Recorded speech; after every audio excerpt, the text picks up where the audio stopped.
So today this product that you see, the top small box will get given to DoD Defense, US Defense. This other box we already used in NPCI. And this other quantum key distribution is already being used by Indian Army and Indian Navy. And this one is we are giving to UIDI now for protecting our biometric keys. So there is a point-to-point secure communication, sir. At both ends there will be devices. So nobody will be able to crack it, sir. So absolutely safe, sir, to have that communication. This is the smallest box that can connect to laptops or any IP phones to secure communication of anywhere in the world. If anybody is carrying laptop, 100%? connect this 100%. And if you connect your data center here, nobody can hack this. Okay. You write down all these things. These chips are on a satellite. This is on the drones. We are now put it quantum encryption on drones. Now Starlink is sending us satellites, or India's first satellite going, which will have this chip on it. For secure communication to satellites. So just maybe we have funded them from National Quantum Mission. In fact, we recently approved about 20 crores for them to develop the next generation of. Now, this is quantum communication. We have a good opportunity. Quantum computing and all, it is still a long shot. But in communication, and this is one of the upcoming startups, for whether it is banks or financial, to secure links, which then cannot be decrypted or by hacked. Always, violators are very creative, innovative. We have to be our sir, we are beating. We are exporting this to Middle East. We are exporting. No, 100%. They don't undermine hackers and also criminals. They are more innovative than us. Yeah, that's right. But maybe you can also tell they have combined So we built the world's first enterprise SaaS platform, which are top banks and some of the organizations across the world are now using this as a service. So we host, and that's what we want to propose that in Amaravati. We set up this first data center, where we host all the hardware here, and we offer globally the services to all the enterprises in the world. So we become the managed security service, quantum security service provider for the world. Very nice. Thank you, sir. Thank you. Good night. Hello. This time we are quantum technologists. We are quantum materials.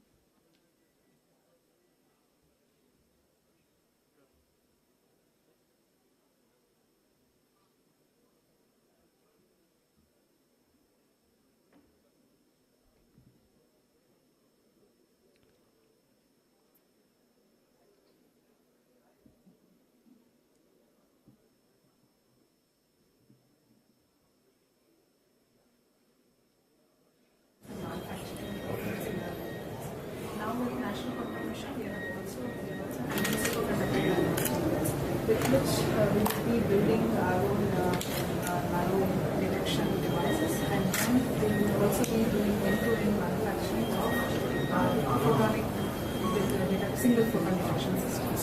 Except for cryogenics, we want to manufacture everything in India. Currently, we have already designed our own electronics, this function, we will be optimizing it to working in cryogenic temperatures. So we have done that. So our immediate next step will be to look at devices and building the whole system by next year.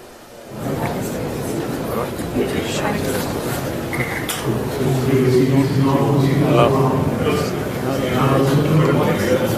we have PhD students from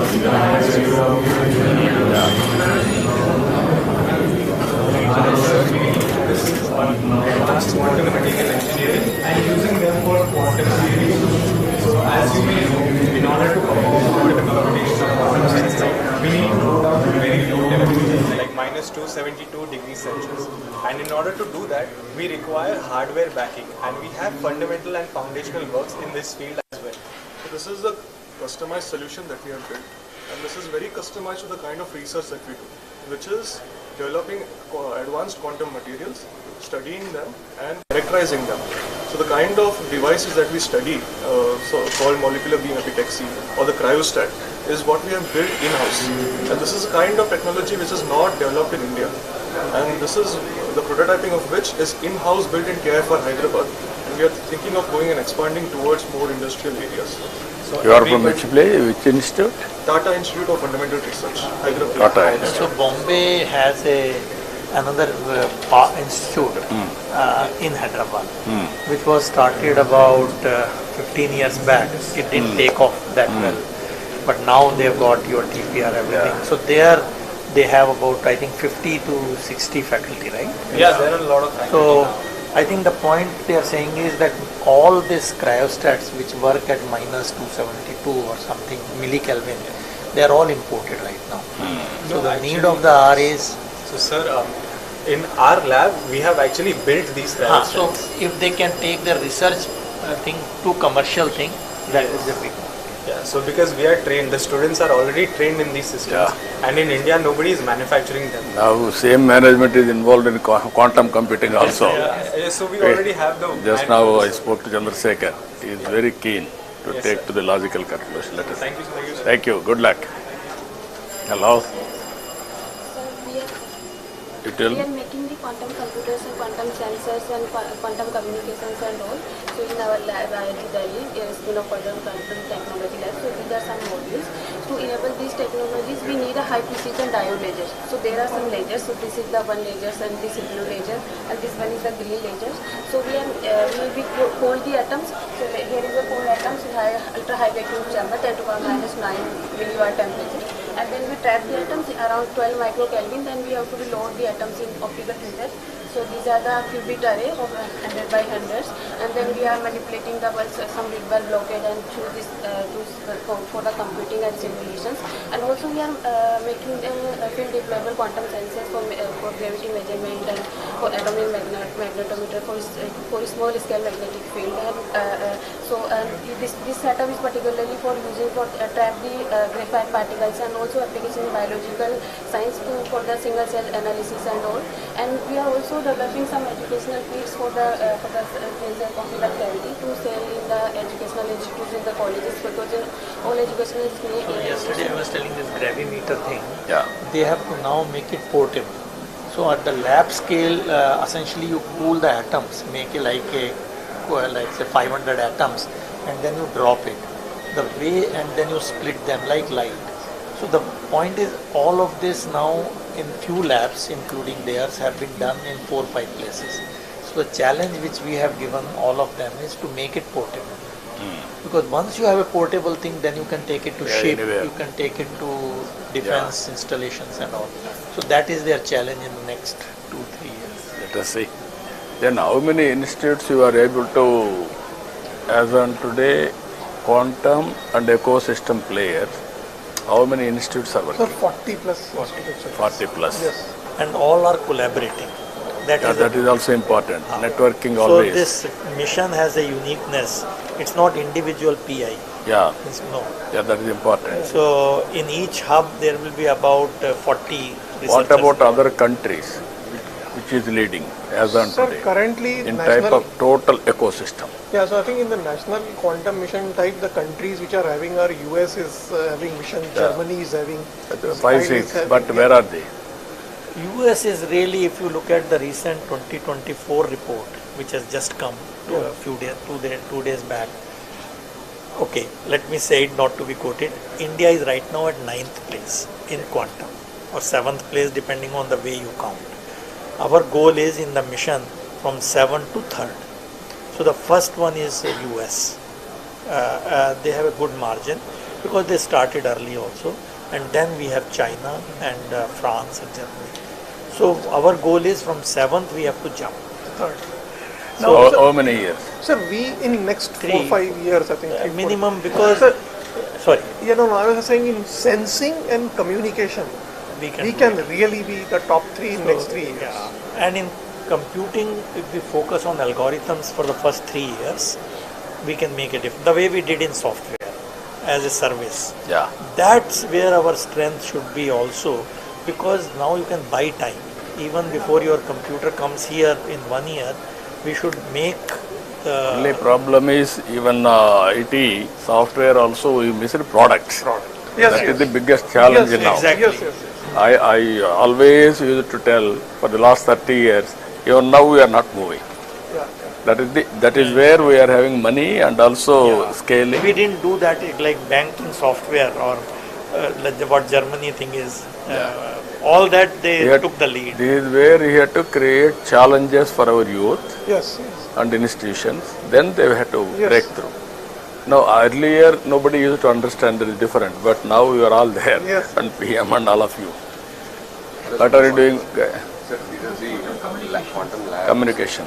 These are the labs that we would like to set up across engineering colleges. This is for the SSB minor program. So AICT has already launched a minor program, sir. Already 9 universities from Andhra Pradesh. So they have developed small, what I call teaching labs, for students and other things. And now we have launched that program also for setting up the teaching labs. You are having any programs, sir?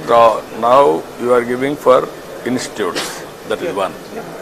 And also we have to bring brilliant boys, institution of excellence, out to sync.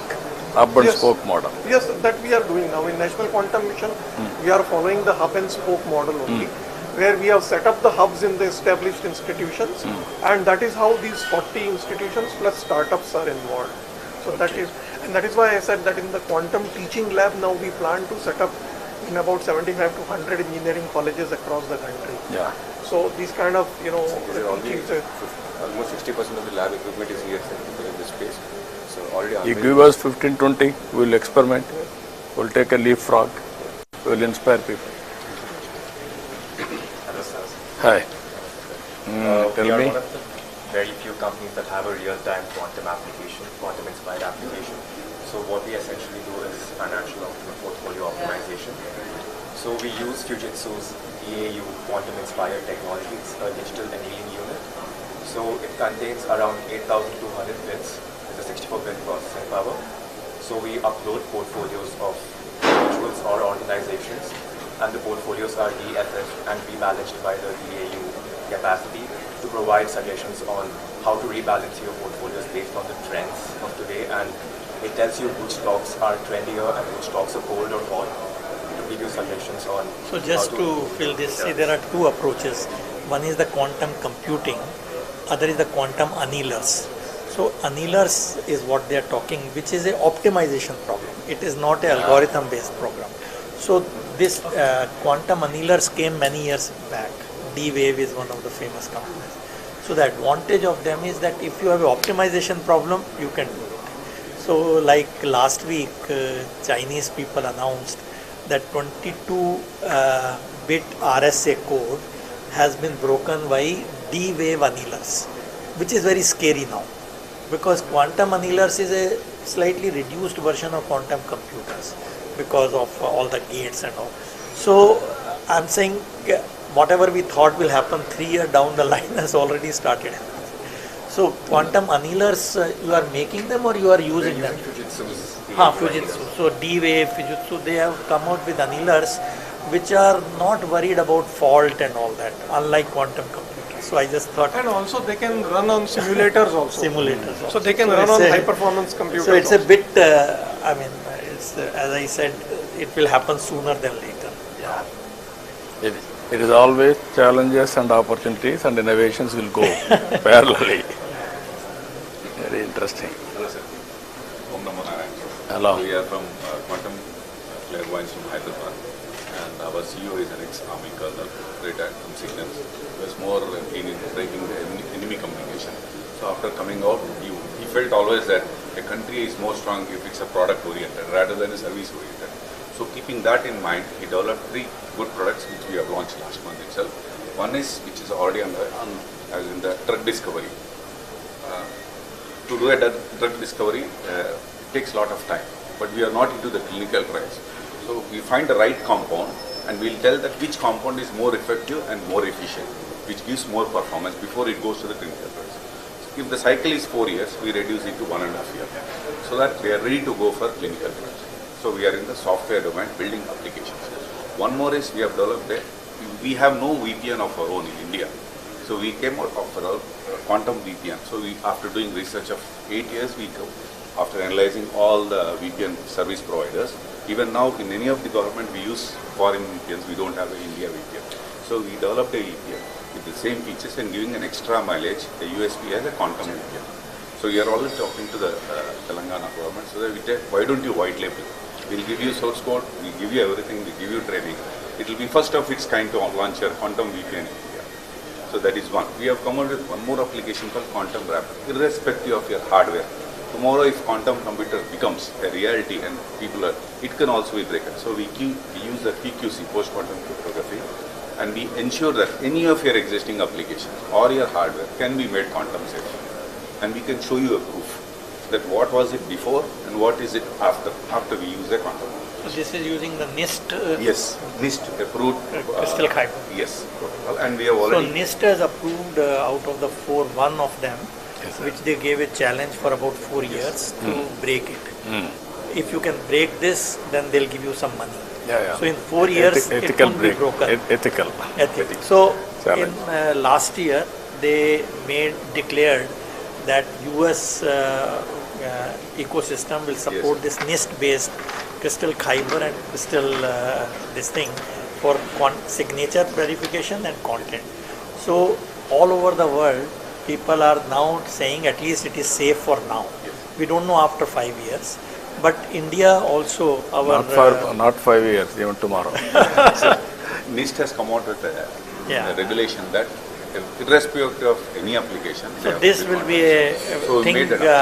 So this NQM has set up a quantum safe committee to look at all these financial sectors and so on, and adaptation of PQC and so on. So I think this is again where I think this valley can... We can take a challenge, sir. We'll give you our own VPN. We can white label it as Andhra's VPN and So you can talk to sets. You know, there is an institute called sets. You can work it out with all applications you can go through. Wherever it is applicable, we will adopt it.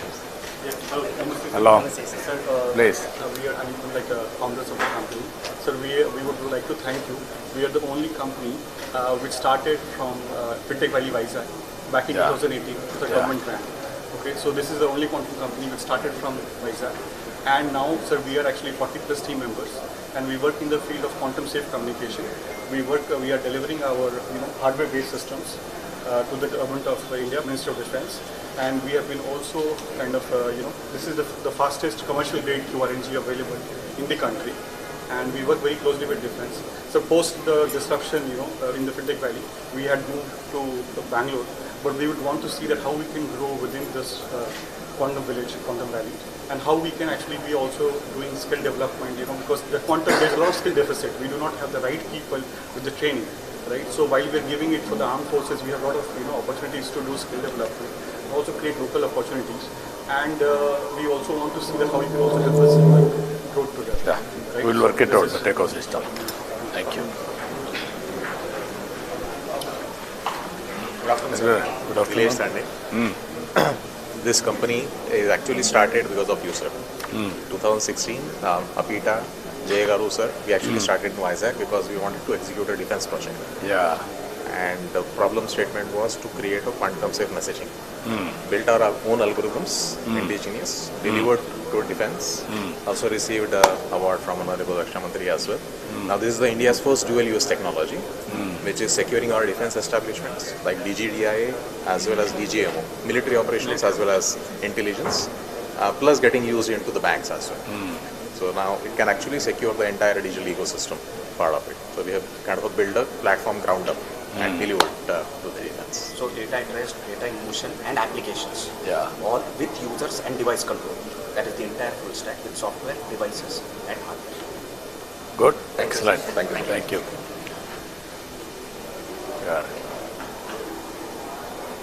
Please. Sanjay. We are into quantum communications and quantum sensing. This is quantum memory, which stores, we can store up to 1 qubit, even the quantum computer, whatever is building on that. Not the storage, it's only computation, but here you can get storage. There's a huge application in the area of quantum key distribution network. And we are into quantum sensing too. We are in collaboration with AMTC, sir. AMTC totally, we are collaboratively, we want to build a quantum biosensor or MRI. Main application of this one is regular MRI lo manaki oka 10x resolution vaste quantum sensor can give you almost 1000x resolution, molecular level resolution. Like it would be a game changer in the healthcare industry. Magnetometer. No, based on NV centers in diamond. In the rubidium. So there are two ways. One is that in diamond you put nitrogen as a defect. So NV centers is very sensitive. So the one set of people use that. Other one is this atomic thing which they trap, like rubidium atom, and that is also very sensitive to magnetic field. So essentially you are mapping the magnetic field. So like in nano Tesla or pico Tesla, depending on whether it is portable or not. So this is something again in the NQM also we want to take it to the next level. Yeah. But more important is to make it portable. Yes. Because ALTC, that's... we have already started POC with ALTC. Jitendra Sharma garu. You are working there? Yes, sir. Yes. We are in... Yeah. Okay, that's great. Hello. Please. Hi. Carry on. You can explain. So we are actually building components and hardware that can manipulate and measure light. And this is very important because we have a big problem in India. Is whatever you see here, all of this is coming mostly from outside India. What we are doing is basic components from the detectors, the wires and the optics. We are building here within India, which will make us a sovereign capability in quantum. So if you see, the whole ecosystem will probably be a partner or a customer for us someday. So this is cornerstone. Okay. As on today, with all these things, how much we are able to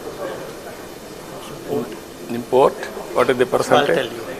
In quantum computing, the import component is almost 80%, 70 to 80%. In quantum communication, the single photon detector and the photon source, right now it is imported, but we are almost like 7 to 8 labs have come to a very high level. So now we need a manufacturing capability. Once that is done, it's like 95% we will be using. But in computing, it will take a little bit more time, because in quantum computing, people are still not convinced that the cryogenic is the right way to go. Like this, what you saw, millikelvin, because people are working on photonic qubits now. Once that becomes a reality, actually it will work at room temperature, except the detector which will be at liquid helium. And for these sensors or NV center, the diamond itself, that is being imported, which can also be done. So Surat people have started doing, because you know Surat we have this diamond industry. So they have, for them this business is too little. So whereas their other usage is much more. So there is a commercial challenge. So, very interesting challenges, but we have to break through. So we will have to give probably gap funding. Viability gap funding you have to give and then make it viable. Commercially. So that is where I think, so in that you will be surprised, the seed to grow a diamond is imported. So actually in the last meeting with PM, in another meeting, he gave a challenge. He said, launch something on making the seeds for the diamond, which looks so easy, but it's not easy. I don't know how he knows it. That's amazing. Yeah, always he is listening so many innovative ideas and he is giving challenges. Good morning, sir. I'm Ravi Kuvala, Managing Director of Quantum Biosciences. So we are using the same nano diamonds for healthcare problems. So we have partnered with the MD Anderson Cancer Center and Indian Institute of Science. What we are looking at is how do we optimize cancer therapy. But the more exciting thing for us is to come to Andhra and focus on rare diseases like the kidney disease problem that are the unknown region, and apply the quantum sensing using to solve such problems, because that will be very local and nobody would have done the integrated biosensing and focus on a local problem that will have a global impact. Okay, I will be very happy to associate. Ask health department to work it out. So actually, another application of quantum sensing for healthcare. Yeah, I mean, This that's has what a I want to potential do. to really make a lead actually. No, I wanted to use it. I'm going with Bill Gates Foundation also on healthcare, total end-to-end, preventive, curative, real-time monitoring. So this has I was saying yesterday, these two areas, quantum sensing and quantum communication, we can already take a lead. We'll make it more viable and So scaling. full product, not Yes. only this thing, but because it also will have a lot of AI component after the data. So this AI, fortunately, we have good capabilities now. You work together, we will produce a proof of concept, then scale nationally. So we can. We'll not only this, every application will make it a So have we supported applicable. them under quantum missions? no, not yet. So maybe they should. Yeah, you work, what all possible you do, what all you wanted to experiment, I will do. Little bit contribution also will contribute. And ultimately that ecosystem and also proof of concept we have to establish. Then take off. Gentlemen, we have the gracious presence of today's Chief Guest, Honorable Chief Minister of Andhra Pradesh, Sri Nara Chandrababu Naidu here. And welcome today's Chief Guest, the visionary leader, Honorable Chief Minister of Andhra Pradesh, Sri Nara Chandrababu Naidu garu, and also Honorable Minister for IT and Electronics, HRD RTG, Sri Nara Lokesh garu is also here. Hearty welcome, sir. ఈనాటి కార్యక్రమ ముఖ్య అతిథి గౌరవనీయులైన ఆంధ్రప్రదేశ్ రాష్ట్ర ముఖ్యమంత్రి వర్యులు శ్రీ నారా చంద్రబాబు నాయుడు గారికి ఈ వేదిక హార్దిక స్వాగతం పలుకుతోంది. Hearty welcome to the visionary leader, the chief minister of Andhra Pradesh Shri Nara Chandrababu Naidu garu. Honorable CM sir is introducing the delegates on the dais. A warm welcome and a futuristic welcome to the Amaravati Quantum Valley Workshop 2025. A convergence of minds, ideas and innovations under the visionary theme envisioning Amaravati as a global capital for quantum technologies. Ladies and gentlemen, I now request today's chief guest and Honorable Chief Minister of Andhra Pradesh, Sri Nara Chandrababu Naidu garu, to enhance the elegance of this workshop by lighting of lamp. Jyoti Prajwalnato కార్యక్రమ శోభను ద్విగుణీకృతం చేయవలసిందిగా ఈనాటి కార్యక్రమ ముఖ్య అతిథి గౌరవనీయులైన ఆంధ్రప్రదేశ్ రాష్ట్ర ముఖ్యమంత్రి వర్యులు శ్రీ నారా చంద్రబాబు నాయుడు గారిని అభ్యర్థిస్తున్నాం.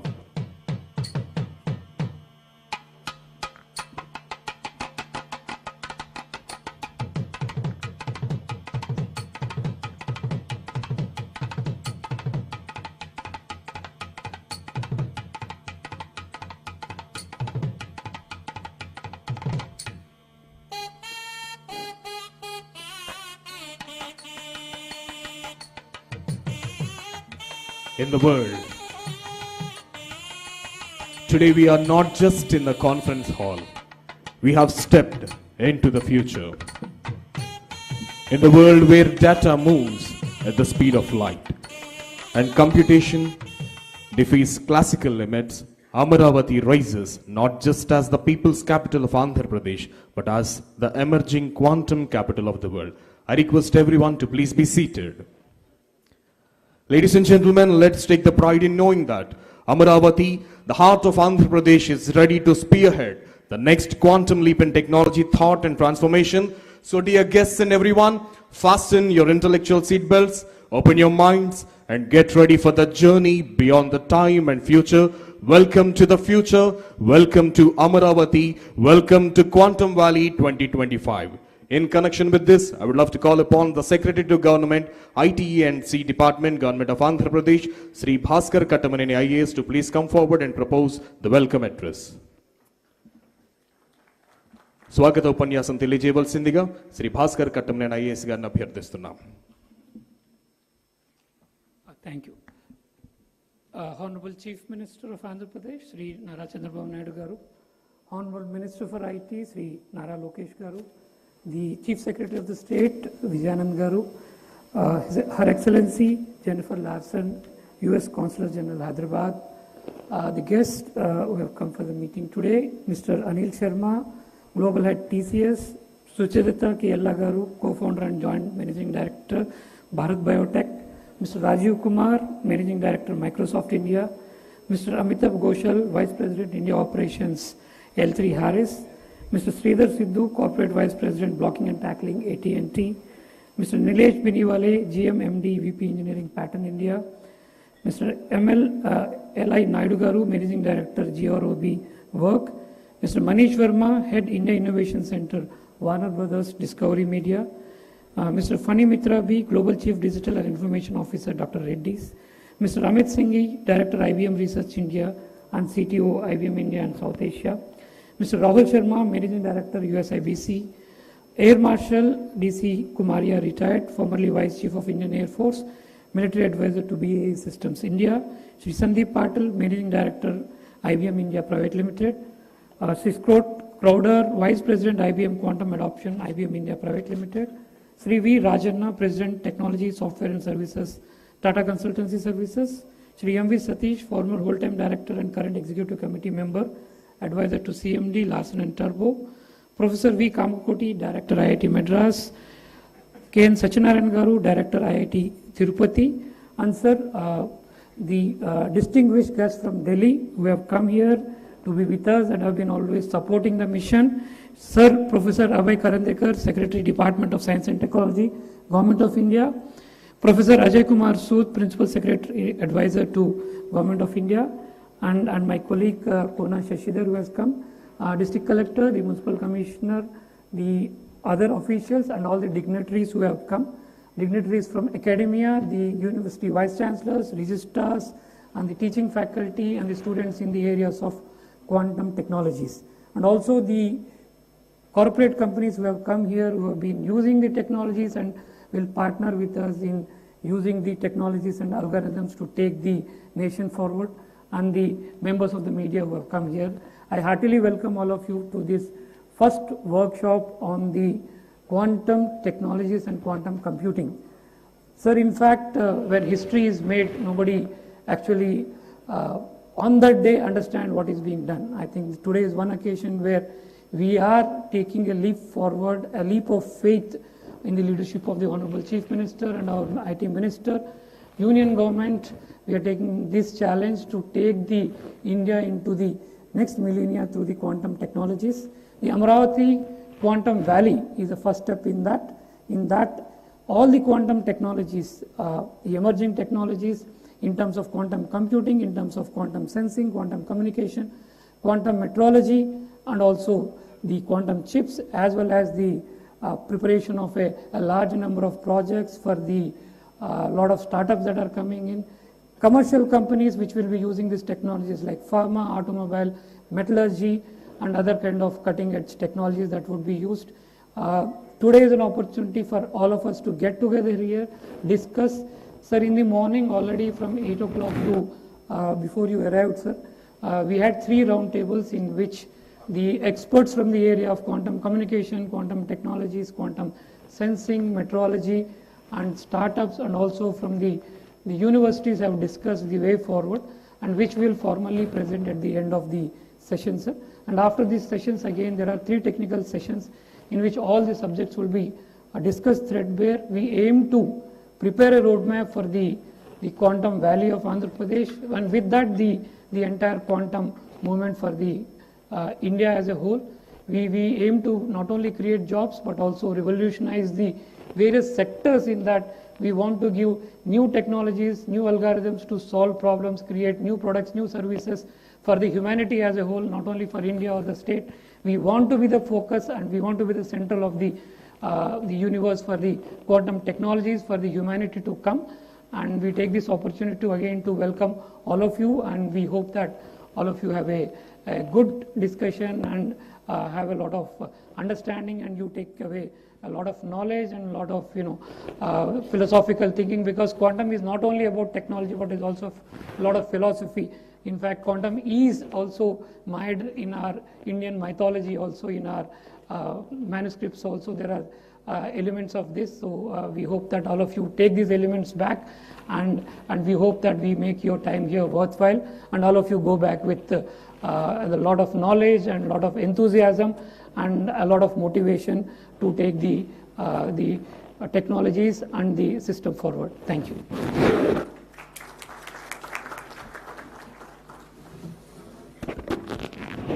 Thank you, sir. Thank you very much.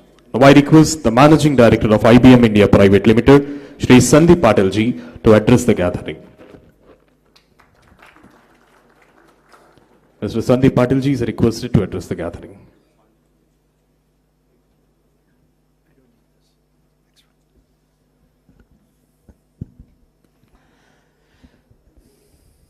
Thank you. Honorable Chief Minister, Shri Nara Chandrababu Naidu Garu, Honorable Minister, IT Minister, Shri Nara Lokesh Garu, government dignitaries, distinguished guests, several friends, ladies and gentlemen. Very good morning to you all. First of all, I'm truly honored to be here for this momentous occasion. This may be the first time that we are seeing a quantum technology workshop at this scale. I haven't seen one in India thus far. And I would like to start by congratulating the Honorable Chief Minister for envisioning the Quantum Valley Tech Hub in Amaravati and aligning it with the National Quantum Mission. We have all witnessed the phenomenal contribution to India's IT revolution that he has contributed to in the 90s under his leadership. Quantum Valley will be a defining moment for India and building its expertise in what I call as the trinity that is going to take us to Viksit Bharat, which is AI, semiconductors and deep tech, and quantum computing. We at IBM are very excited to be partnering with the government of Andhra Pradesh and being a part of Quantum Valley. Now, we have been investing in quantum computing for decades. And as quantum hardware advances, the opportunity to develop algorithms that bring us closer to quantum advantage, that is to truly take advantage of quantum technology to solve real-world problems that traditional computing cannot, that is the moment before us. And that continues to grow with the development of ecosystems and the advancement of this technology. We are firm believers that India will play a significant role in achieving quantum advantage and translating that to economic and social benefit for the nation and the world. We can leverage the collective knowledge of our distinguished research institutions, software and algorithm expertise of developers, and truly unleash our demographic dividend that we have in India to be a leader in this era of quantum algorithm and application discovery, to really drive this technology at scale. Quantum Valley at Amaravati will bring these creators of quantum applications together with the adopters across industry, government, to enable ideas to go from lab to market and create a vibrant ecosystem that truly scales this technology. What have we been doing? And I want to sort of give you 4 points that I think you should take back. First, there is a tremendous amount of research capability in India, and we ourselves have been continuously building our research capabilities that works very closely with local ecosystems and continues to drive deep tech computing. Second, there is a tremendous amount of workforce that we have in India that can be unleashed. We have been enhancing that workforce, and I'd like to share some numbers with you that I actually find fascinating. Since 2021, more than 200,000 quantum enthusiasts, and I say enthusiasts because it's difficult to test their capabilities just yet, but 200,000 quantum enthusiasts from India have accessed IBM quantum learning resources. We make that available, and there's a lot of people that have actually taken advantage of it. And approximately 25,000 students have taken the courses on quantum computing that have been offered jointly by IBM and IIT Madras on the NPTEL platform. AICTE is also introducing a minor course on quantum computing for undergraduate students as a part of this initiative. And we have trained more than 900 faculty members on quantum computing fundamentals. To unleash this technology, we need the workforce and the experts to truly take advantage of this technology. Third, we are driving cutting-edge research and algorithm discovery by empowering India ecosystem to access the most capable quantum systems and resources. Fourth, we are supporting economic growth through industry engagement. There are startups like Boston QPSI that are using our quantum technology to boost the performance of complex engineering simulations using Qiskit libraries, simulators, and IBM quantum systems. LTI Mindtree is a part of our quantum network globally, as well as Tata Consultancy Services that have actually partnered with us to really scale this technology here in the Quantum Valley. And lastly, the government, I think, is now becoming very, very active in this space, not only at the center, but more importantly, right here in Andhra Pradesh. And we are excited to bring our most advanced quantum computer, IBM Quantum System 2. You can see that is a model of it right here, to Quantum Valley at Amaravati. And please take time to take a look at the replica.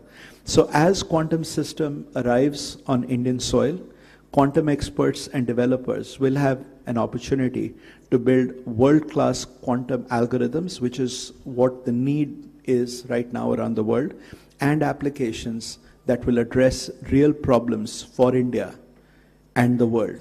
And we will do that from India.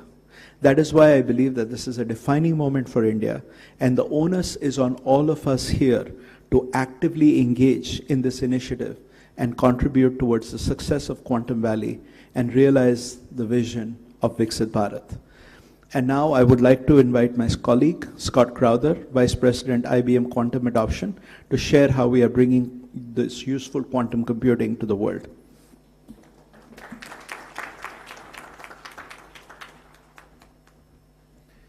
Good morning. So my name is Scott Crowder. I have the privilege of helping run the quantum program at IBM. We can go to the next chart. Oh, excellent.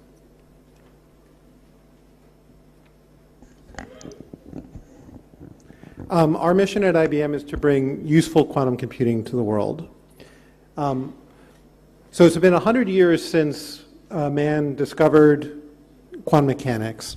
It's 2025 is the 100th anniversary. We believe quantum computing will be the second great revolution in our leveraging that understanding of quantum mechanics for societal good. The first one was understanding that nature is discrete or quantized. And based on that understanding, we developed MRI machines, lasers, semiconductors, which have had a transformational impact on all of our societies and have had tens of trillions of dollars worth of economic impact. Quantum computing will be the second revolution based on the understanding that we can leverage the mathematics of quantum mechanics, the math of nature, to do computation in a completely different way. And this will allow us to approach problems that classical computers are not really that good at solving, that binary arithmetic is not good at. So what kind of problems are we talking about? One of these areas is simulating chemistry with a lot better accuracy than we can do today with our approximate methods we use with classical computers. And this can be used in a wide variety of fields. We leverage chemistry in a lot of different spaces in a lot of different industries. So it's things like coming up with new battery chemistry, which is going to be incredibly important for us going forward from a green energy perspective.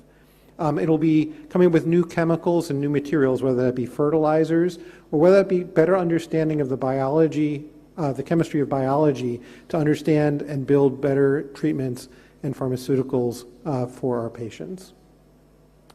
The second area is using the ability for quantum computers to do linear algebra in exponential spaces, and I realize that for most people that doesn't mean a whole lot. But basically, by leveraging that kind of math, we can also approach other kinds of problems that have huge implications for society and our industry.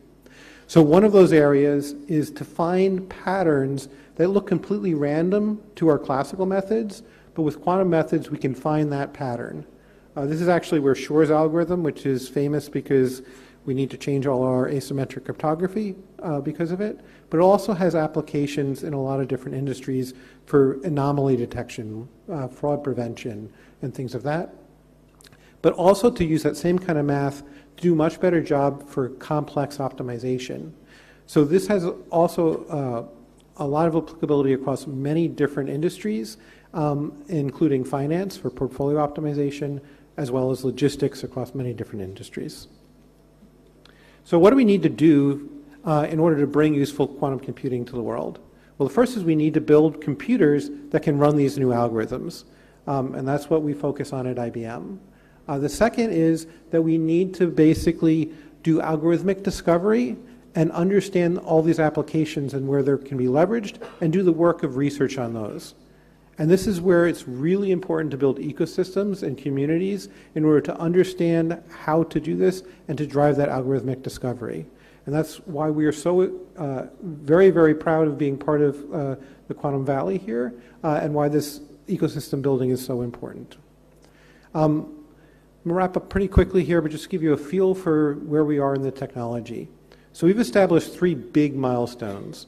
The first we achieved a couple years ago, which was what we call established quantum utility. What that means is our quantum computers are now big enough and powerful enough that we can run quantum algorithms or programs that you cannot run on the world's largest classical supercomputers anymore. That doesn't mean it's better than any other classical algorithm that's out there.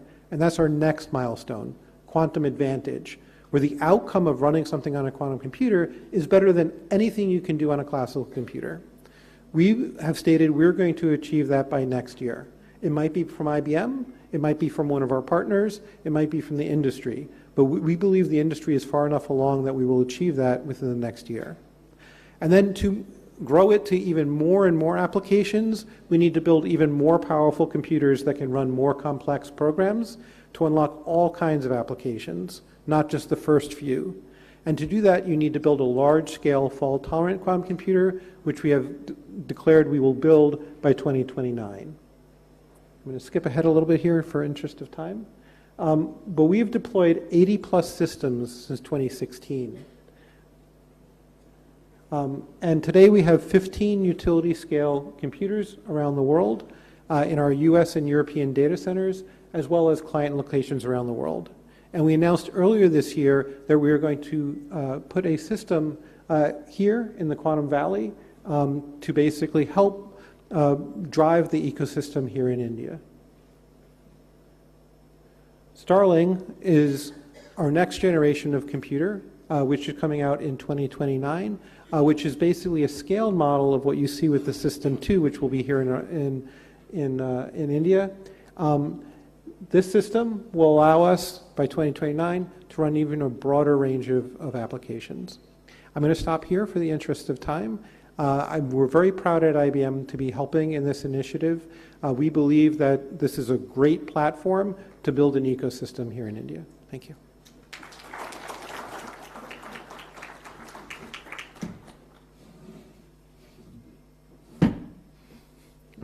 Thank you, sir. Thank you very much. Now I invite the President, Technology Software and Services, Tata Consultancy Services Limited, Shri V. Rajan Garu, to please come forward and address the gathering.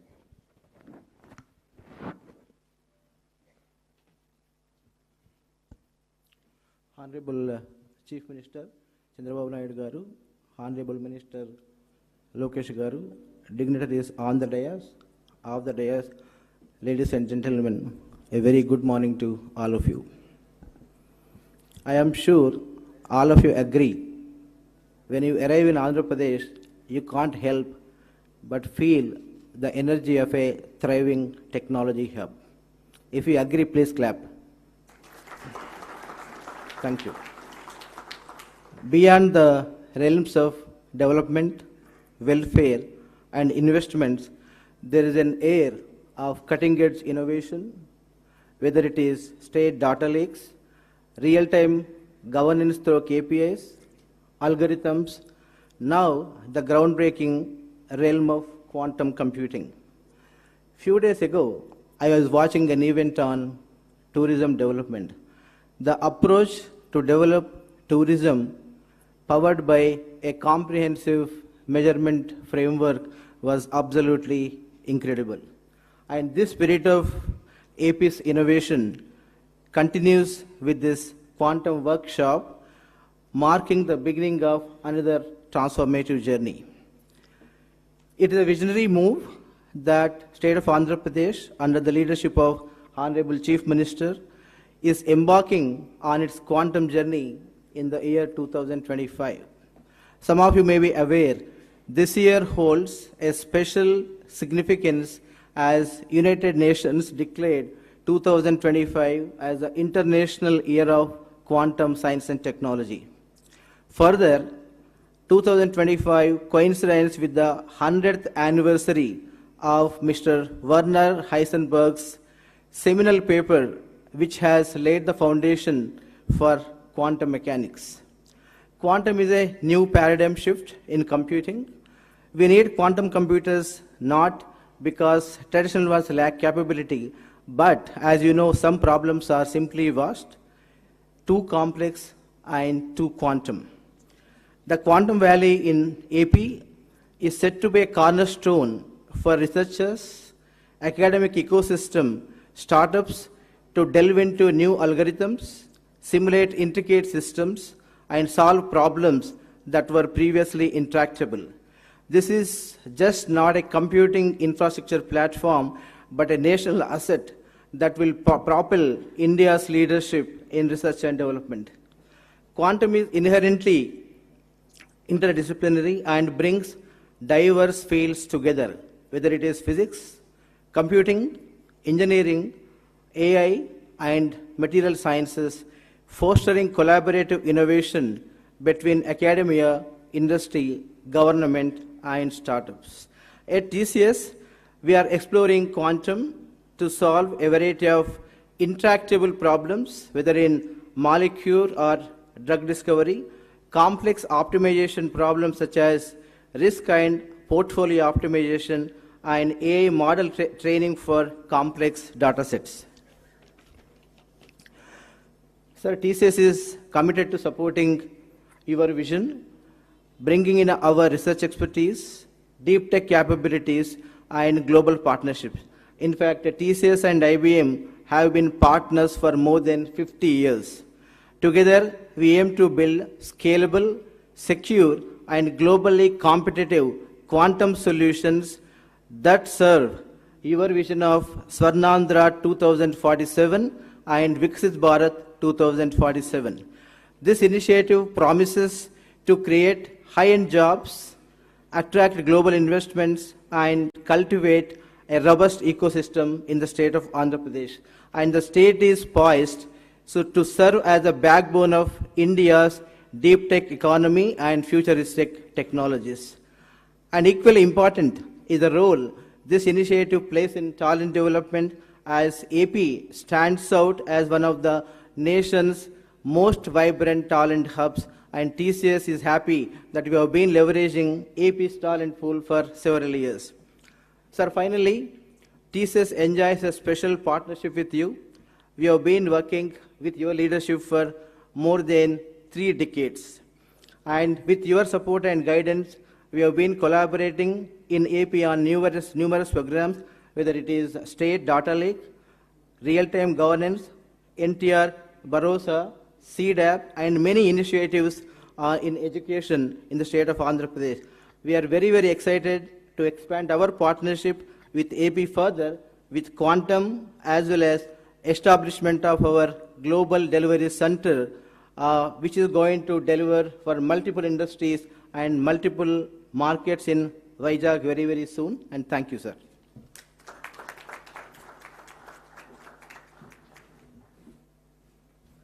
Thank you, sir. Thank you very much. Now I invite former whole-time director and current executive committee member and advisor to CMD, Larsen & Toubro, Sri M.V. Satish Garu, to please come forward and address the gathering.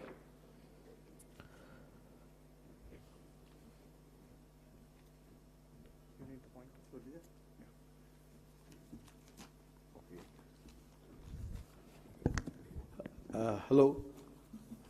Very good morning, Honorable Chief Minister, Mr. Chandrababu Naidu Garu, Honorable Minister of IT, Mr. Lokesh Garu, dignitaries, Abjadayas. I think my time has been cut up. So many people have spoken about, already the quantum computing. I'll just say two things because I see a lot of entrepreneurs. So McKinsey Committee said that the market value of this quantum computing will be $100 billion. I think it should be music to all the Andhra guys. And then also India's growing initiative, Quantum Valley, they're also investing around 6,000 crores. And so the next digital revolution will be quantum. And India cannot afford to be a follower this time. And next, coming to L&T. I'll just say why L&T. I think we have been always partnered with the government of Andhra Pradesh. When we started a high-tech city in 1995, so where Mr. Chandrababu Naidu gave us the lead. We also did the high-tech exhibition, and we started this PPP model where we invest and then do the projects and all. That is something. And L&T is uniquely positioned, one, as an infrastructure partner. We can build Quantum Valley, the quantum data centers, etc. And as Mr. Sandeep rightly said, as a deep tech partner via LTI Mindtree with active quantum incubation, applied research, by translating fundamental research to industrial and societal applications. LTI Mindtree has been a pioneer in quantum applied research for over 4+ years now, and we're the first Indian GSI to be part of the IBM quantum network. We can take the map of the Indian quantum research, breakthrough to industrial problems across India and the globe. We have actually more than 700 partners across the globe. And also as a potential end user, in solving complex challenges in construction, energy, precision engineering, etc. And India has a lot of strategic advantage, actually. And one of the things is that we have millions of STEM graduates.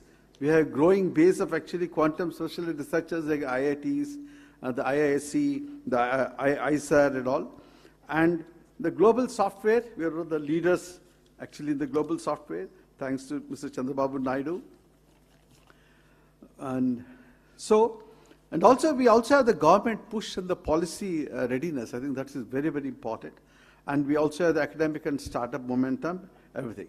Next is what way that L&T can help the government and the world at large with the quantum journey. L&T and LTI Mindtree are fully committed to actively support co-developing industry-grade quantum user cases, partnering with startups, building physical and digital infrastructure, becoming early enterprise adopters in complex sectors like infra, energy, and all. And vision, I think with this vision, actually, India should be at the center of the quantum world, and I think let us lead this revolution. I only want to say that Mr. Chandrababu Naidu would have actually fathered 2 global centers. One is the IT and BT hub at actually Hyderabad, and the next one is actually the Quantum Valley at Amaravati. Thank you very much. Thank you, sir. Thank you very much. And I invite the Chairman of Andhra Pradesh State Council for Higher Education, Sri K. Madhumurthy Garu, to please come forward and give his message.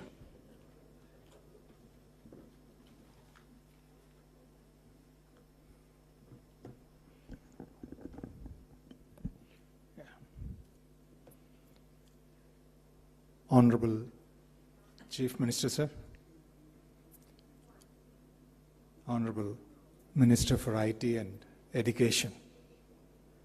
Dignitaries on the dais, off the dais, leaders of the IT and industrial sectors, esteemed Vice Chancellors, registrars, academicians, colleagues.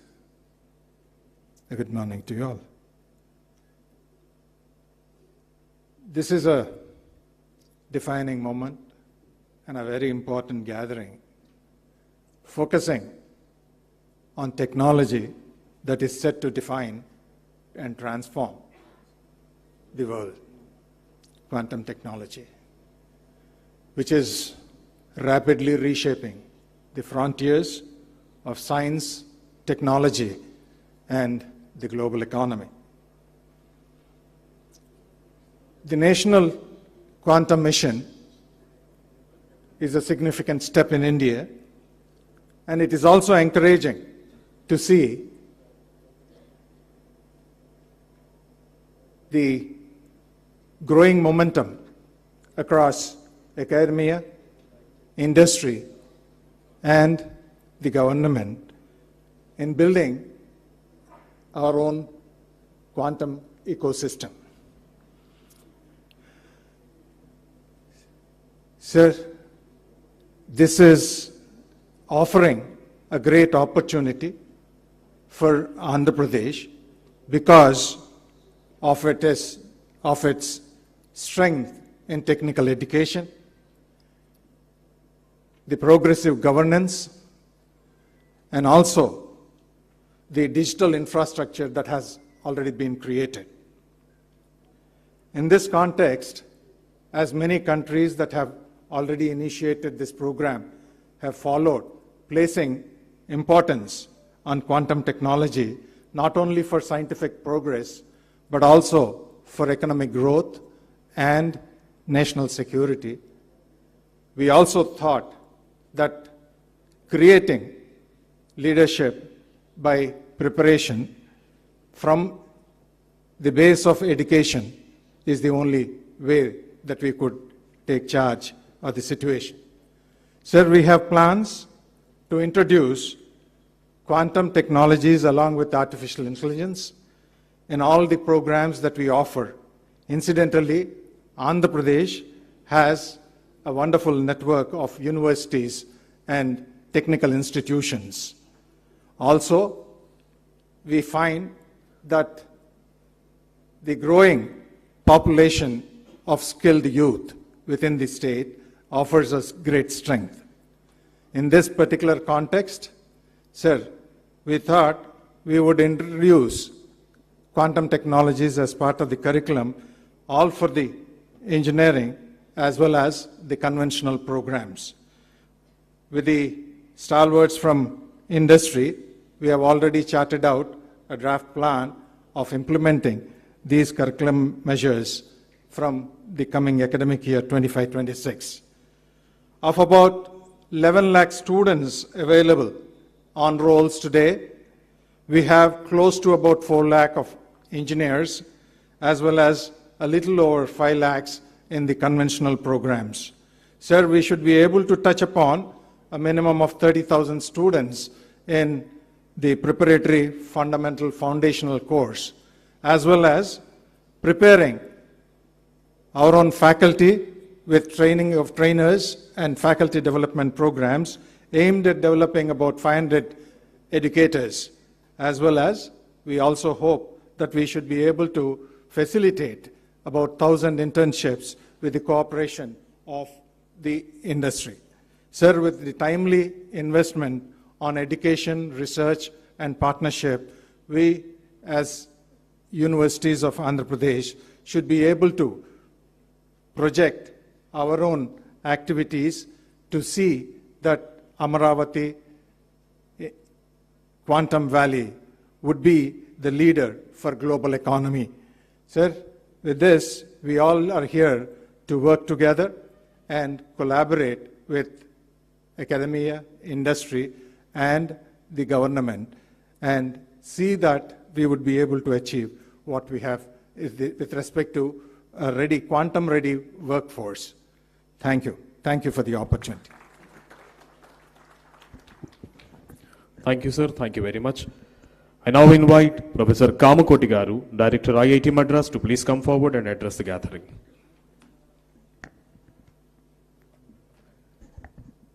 Respected Honorable Chief Minister of Andhra Pradesh, Honorable Minister of IT of Andhra Pradesh, and all dignitaries, we are very excited that Quantum Valley has been launched at Amaravati.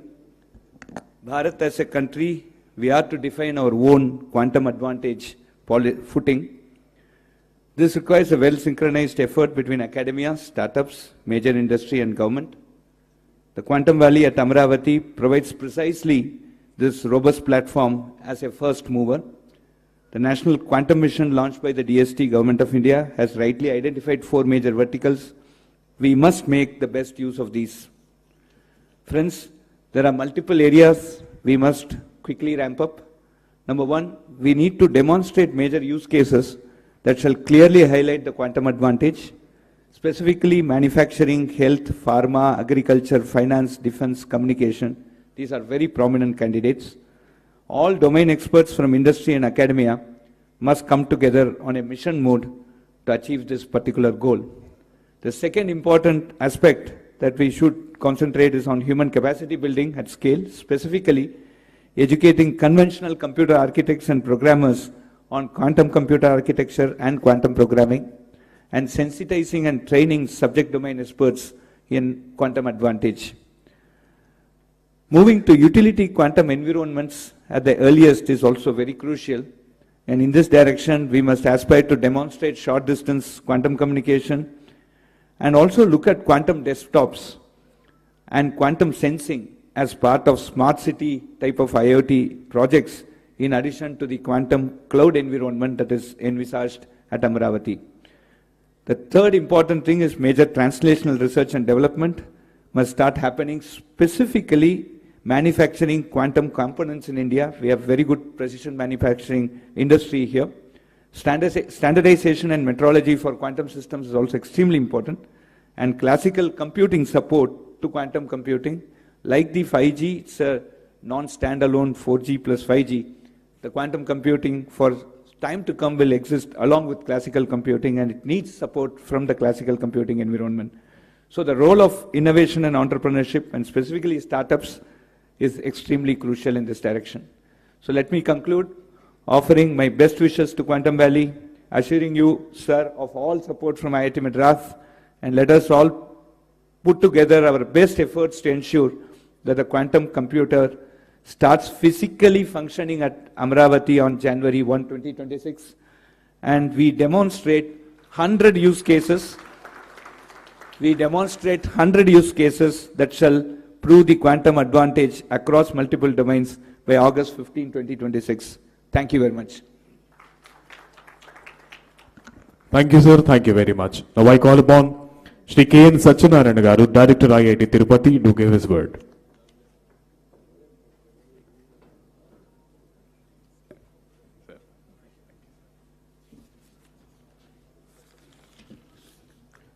Honorable Chief Minister, Honorable Minister for IT and Education, other dignitaries on the stage, off the stage, and participants in the workshop. The pace, next speed at which the whole initiative is going is amazing. March 10th, just last March 10th, we had the first meeting in the Honorable CM's office to initiate these activities. And within 3-4 months, we got to a stage where we're having a workshop, setting targets, January use cases by August, and so on, and bringing together all the various participants on a common platform, whether it's the academia, the industry, the government, and so on. I'll focus my talk mostly on capacity building from the perspective of human capital, the necessary infrastructure, the research ecosystem, and industry participation. So coming to human resource development, we need to create education programs, training programs, and how do we integrate quantum science into our curriculum. For example, at IIT Tirupati, we have made quantum science and technology as a compulsory core course for every student, whether it's a civil engineer or a mechanical engineer or a computer science student. And then we need to create, establish postgraduate programs, doctoral programs, postdoctoral programs to attract the best talent to come and work here. And then a number of short-term certification programs for the industry and workshops for professionals that we need to run to upskill people very fast. We also need to do skill development in terms of the quantum programming, hardware development, quantum hardware development, equally important, and cross-disciplinary expertise. You know, we need to have the domain people who need to define the problems and understand how quantum technologies could be used appropriately. And coming to the research and development ecosystem, we need to have centers of excellence which are focusing on this. The National Quantum Mission is driving some of these centers of excellence in the various domains, and we need to get our institutions aligned with this and create collaborative research networks across the state and the nation in the process between academia, industry, and government. Create research centers of excellence where industry and the academia work together, not in their own silos. And then we need to work on focused areas, whether it's quantum computing, communication, sensing, and so on, which has been already discussed about, and create infrastructure development. Setting up the quantum computer here is a step in the direction that IBM is doing to start the infrastructure development. But more importantly, we need to do this at various labs across the institutions. Today morning, we had some deliberations in the round table. We were talking about, one of the easier things is to do the lectures and software development and so on, but the hardware is where the challenge is. So how do we create these laboratories to get people exposed to the hardware part of it? So we are talking about setting up a few experience centers across the state where the institutions around can come and use those facilities because this need reasonably high investment and expertise to run them.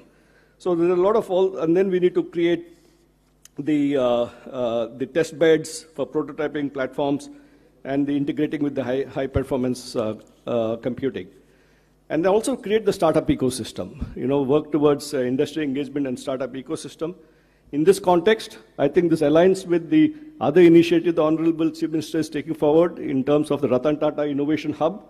If we can integrate these activities, the startup ecosystem with the hubs that we're creating, 5 hub and spoke model, 5 spokes across the state, and encourage industry investments in this R&D.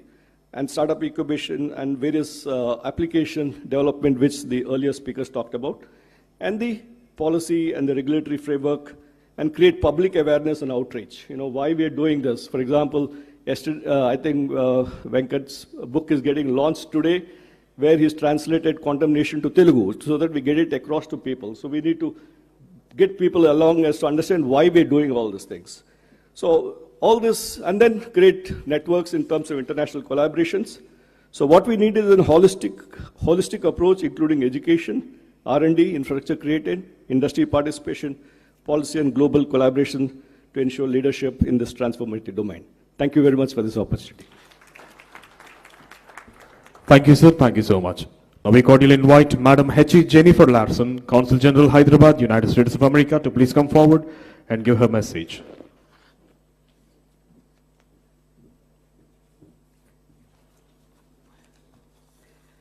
So good morning, ladies and gentlemen. I want to begin by thanking the government of Andhra Pradesh for inviting me to join this summit and share my brief thoughts with you. I'm delighted to be here with Chief Minister Naidu and Minister Lokesh, representatives of the government of India, the government of Andhra Pradesh, members of the industry, domain experts, and founders of startups working in the area of quantum technology to kick this off. Now, I have to say that my understanding of quantum is probably not as informed, perhaps, as some of the experts in the room. I think in a layperson's term, when I think of quantum, I kind of think about India with so many possibilities existing at the same time. But eventually, you have to choose as a foreigner, and that becomes your reality. We were at dinner with the Honorable Chief Minister last night, and he was mentioning how historically so many of Andhra's best and brightest had gone overseas to find new opportunities. And I can tell you where they are. They're in California, they're in Texas, and they're in New Jersey. But we're very, very happy to see that they're also coming back here to become part of India's next chapter. So the United States and India continue to forge a strategic technology partner that benefits both of us. In February this year, President Trump and Prime Minister Modi launched a new initiative which is called the U.S.-India Compact. And this means to drive transformative change across key pillars of cooperation. So they announced the launch of the U.S.-India Trust as well, which aims to catalyze government-to-government, academia, and private sector collaboration to promote application of critical and emerging technologies in areas like defense, artificial intelligence, semiconductors, quantum, biotechnology, energy, and space. And I'm pleased to share with you today that cooperation with India on a range of technologies, including quantum, has never been more exciting or as promising as under this initiative. Trust is building upon decades of science and technology collaboration between the U.S. and India. This includes activities under the Indo-U.S. Science and Technology Forum, which was established in 2000.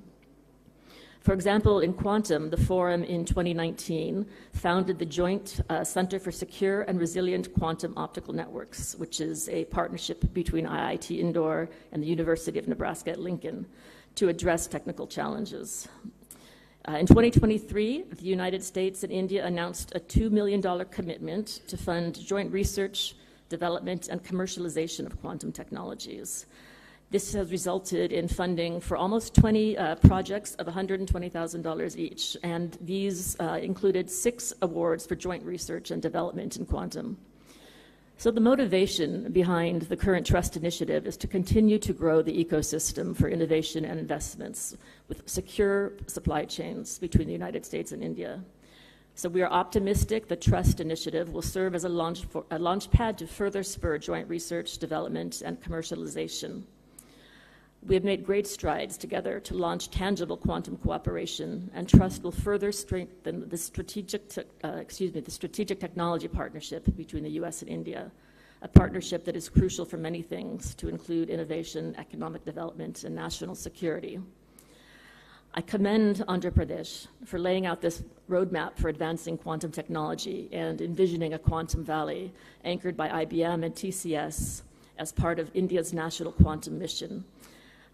As I prepare to depart India after close to 7 years here, I do want to say thank you for also letting me live here with you in this universe. So thank you very much. Thank you, madam. Thank you so much.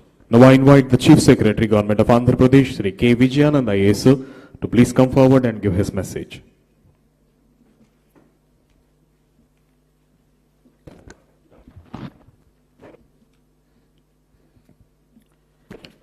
Hon'ble Chief Minister of Andhra Pradesh, Sri Nara Chandrababu Naidu garu, Hon'ble Minister for IT, Electronics, RTGS and Education, Sri Nara Lokesh garu, Secretary, Department of Science and Technology, Professor Abhay Karendkar, Principal Scientific Advisor to the Government of India, Professor Ajay Kumar Sood, Her Excellency Jennifer Larson, Sri Sandeep Patil, Sri Scott Crowder, Sri Rajana garu, Professor Kamkoti garu, Satyan garu, senior officers from Government of Andhra Pradesh, esteemed dignitaries and friends. I welcome all of you to this Amaravati Quantum Valley workshop today. This workshop is being organized by Government of Andhra Pradesh. Our partners are TCS, L&T, IBM, and of course, Government of India, Ministry of Science and Technology. The Andhra Pradesh Quantum Valley represents a pioneering initiative aimed at establishing India's first dedicated quantum computing and deep technology ecosystem in Amaravati. This initiative is guided by our visionary Chief Minister, Sri Nara Chandrababu Naidu garu, whose untiring efforts to promote emerging technologies is well known to all of us who are present here. The inauguration of Quantum Valley at Amaravati is proposed on the 1st of January 2026, and this project is in alignment with India's national quantum mission, and it aspires to position the state as a leader in quantum innovation. This initiative also encompasses a technology park developed in collaboration with IBM, TCS and L&T, featuring India's largest quantum computer, IBM's 156-qubit quantum system 2. State universities will integrate quantum computing courses into their curriculum, with Andhra University planning to offer degree programs commencing from 2025-26 academic year. This initiative will ensure skilled workforce for the quantum industry. This project aims to enhance public services and develops India's first quantum governance framework. The long-term vision of the initiative is to foster collaboration among academia, industry, and government, thereby generating employment opportunities and attracting global investments. Quantum Valley will support various advanced technology sectors, including artificial intelligence, semiconductors, high-performance computing, cryptography, cybersecurity, defense and space tech, advanced materials and photonics, etc. This includes a multidisciplinary approach. The Quantum Valley will integrate smart city features and sustainable technologies with 100% renewable energy, rooftop solar panels, green building norms, district cooling systems, EV charging and EV vehicles, etc., aiming for a renewable energy powered environment. As on today, as we proceeded with the workshop, today already in the first round table, 3 general sessions have been covered. And of course, after this inaugural session, there will be another 3 technical sessions, totally covering quantum computing, its algorithms, hardware ecosystems, sensing and communications, quantum materials and chips, capacity building, as well as the National Quantum Mission Theory. So all of us know this is one of the best initiatives taken up by the government of Andhra Pradesh, and I thank all of you for supporting this initiative, and I wish this workshop a grand success. Thank you. Thank you, sir. Thank you very much. Now I call upon Secretary, Department of Science and Technology, DST Government of India, Professor Abhay Karandikar Garu, to please address the gathering.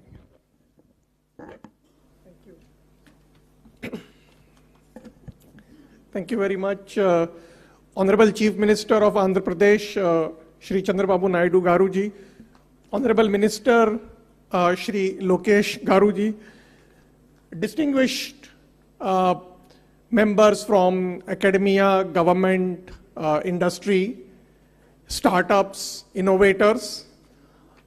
Let me begin by first congratulating the government of Andhra Pradesh and particularly the leadership of Honorable Chief Minister for his foresight for setting up the Amaravati Quantum Valley.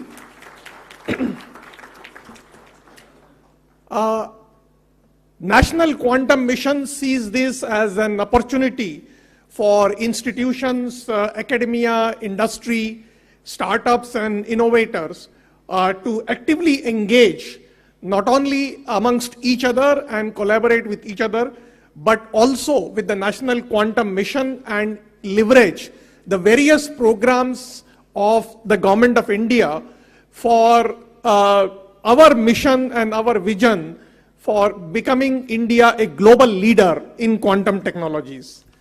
The National Quantum Mission has set up the 4 thematic hubs in the areas of quantum computing, quantum communication, quantum sensing and metrology, and quantum materials and devices. Today, we have 150 plus faculty and scientists engaged in the mission spread across more than 40 institutions in the country. We have also supported startups and innovators, and in the coming months, we will be supporting the government engineering colleges, technical institutions and other institutions towards the capacity development programs by supporting the teaching labs for those institutions which are launching the quantum technology programs which have been approved by the All India Council of Technical Educations. And I'm also delighted to see that Andhra Pradesh Council of State Education just mentioned in their presentations that they have plans to set up the quantum technology academic programs in several of their technical institutions. In terms of developing the technologies, while we are supporting today the research, whether it is in the area of quantum computing or quantum communications or quantum sensing, we are also working towards developing an ecosystem of developing quantum algorithms and application use cases, particularly in emerging areas like materials discovery or drug discovery or financials transactions and so on, so that we can develop the capacity in our country for becoming a quantum safe and a quantum advantage nation. In National Quantum Mission, we have also launched the nationwide quantum awareness programs. And in this quantum awareness programs, we have targeted the students, researchers, faculty, and industry for not only building the understanding, but also developing interest towards research in the area of quantum science. We see the setting up of this Amaravati Quantum Valley as an opportunity for developing not only the capacity in the area of quantum technologies, but also forging a collaborations nationally and internationally. From the Department of Science and Technology and from the National Quantum Mission, we reiterate our commitment to nurturing a self-reliant, globally quantitative and quantum ecosystem for India. And I'm confident that with collective resolve and collaborative energy, we as a country will not just participate, but will also lead in the global quantum revolution. Once again, I would like to compliment the leadership of the Honorable Chief Minister. I hope that with the Government of India, in the National Quantum Mission, under the visionary leadership of our Prime Minister, Shri Narendra Modi ji, we will be able to make our country a global leader in the emerging technology ecosystem. Thank you. Thank you, sir. Thank you very much. Now I invite Principal Scientific Advisor to Government of India, Professor Ajay Kumar Sood garu to please come forward and give his message.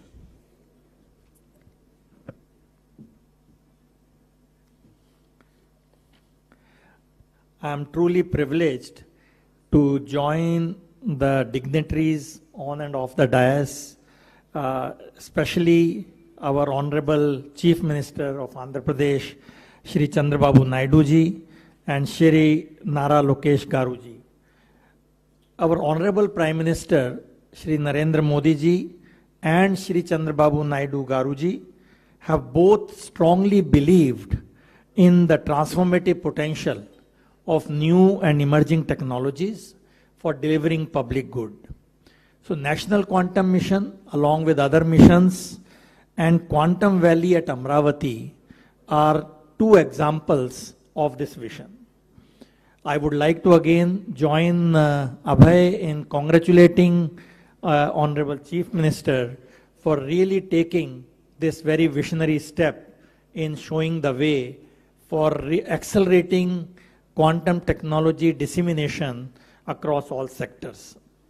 Now, as quantum technology is indeed the flavor of the year, as was mentioned, year 2025 is declared as the International Year of Quantum Science and Technology by the UN, which really celebrates the century-long development of quantum mechanics. This is also an example where very fundamental science results in disruptive technologies over a period of time.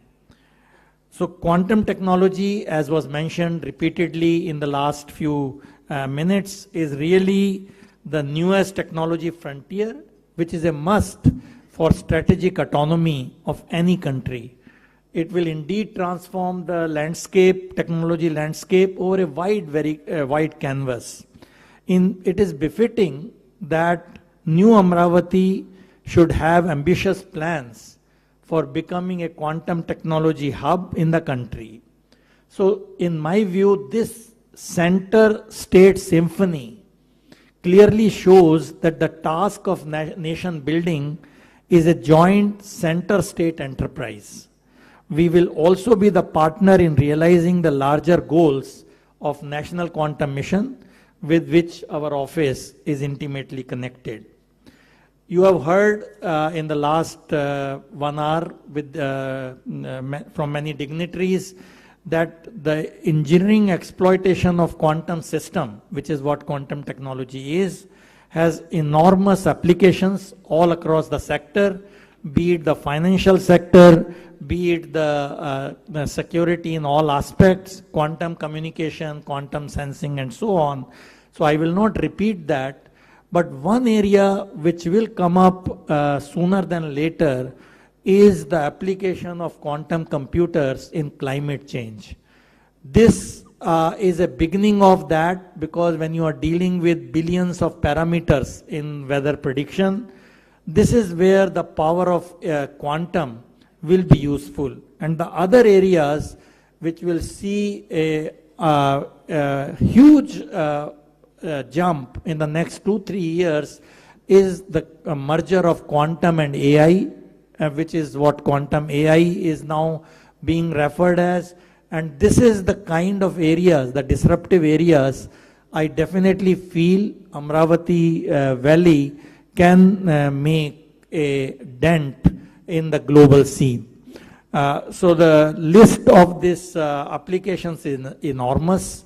I don't think we need to repeat all that, but one thing is very clear, that we are sitting at the cusp of huge revolution, and this is something should happen sooner than later, because the fault-tolerant quantum computers are in the vicinity of realization, really taking new algorithms, error-tolerant computation, topological qubits, and so on. And this is where I think the excitement lies, not only for the researchers, industry, but also the young team, which is really going to be the leaders in this game. And another thing, the fact that quantum computers have become now accessible to all, including the adversaries, post-quantum cryptography has to be done at a faster scale than ever before.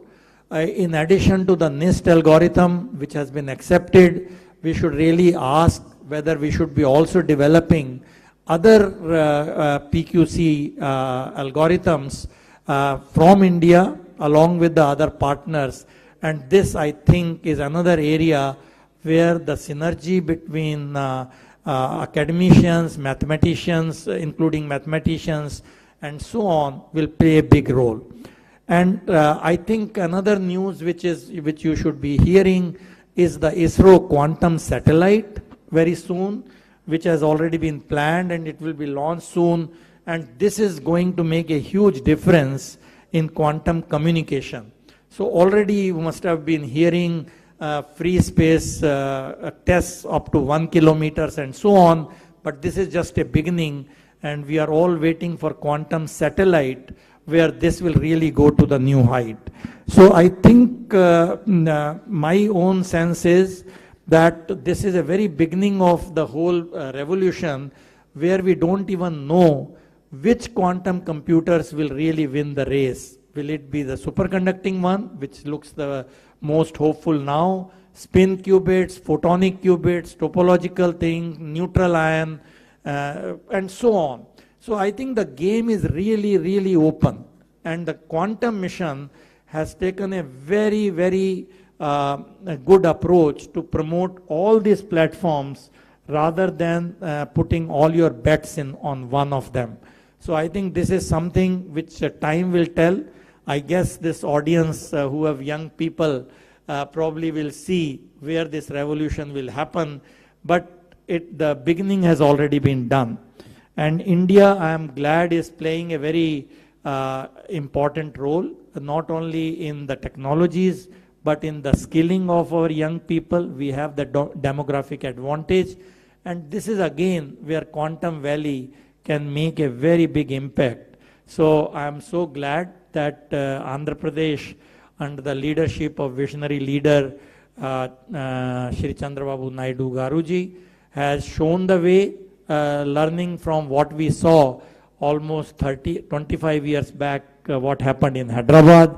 And I am sure the Amaravati Valley is a chapter in that direction going to make the headlines. So my very best wishes to all the participants of the workshop, and also I congratulate all the people who have contributed to this, IBM, TCS, L&T, Andhra government and NQM, coming together to really make a difference and really take a big leap in our vision of Viksit Bharat. Once again, thank you very much for having me here. Thank you, sir. Thank you very much. Today, Amaravati is not just hosting a workshop. It is unveiling a vision where science meets sustainability, where quantum empowers governance, and where Andhra Pradesh rises as the global hub for quantum innovation. At the heart of this transformation stands a dynamic leader who blends tech-savvy leadership with youthful determination, driving Andhra Pradesh towards a smarter digital tomorrow. It's an honor to invite the Hon'ble Minister for Information and Technology, Electronics and Communication, Sri Nara Lokesh Garu, to please come forward and address the distinguished gathering.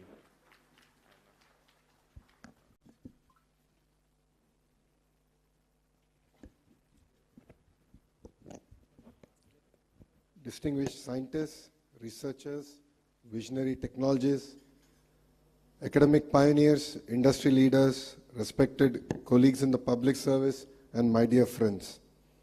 It is both an honor and a privilege to welcome you here to the Amaravati Quantum Workshop 2025. Today marks more than just a confluence of India's brightest quantum minds. Today marks a turning point, a moment when Mr. Naidu signals to the world that he is ready to lead the next technological revolution.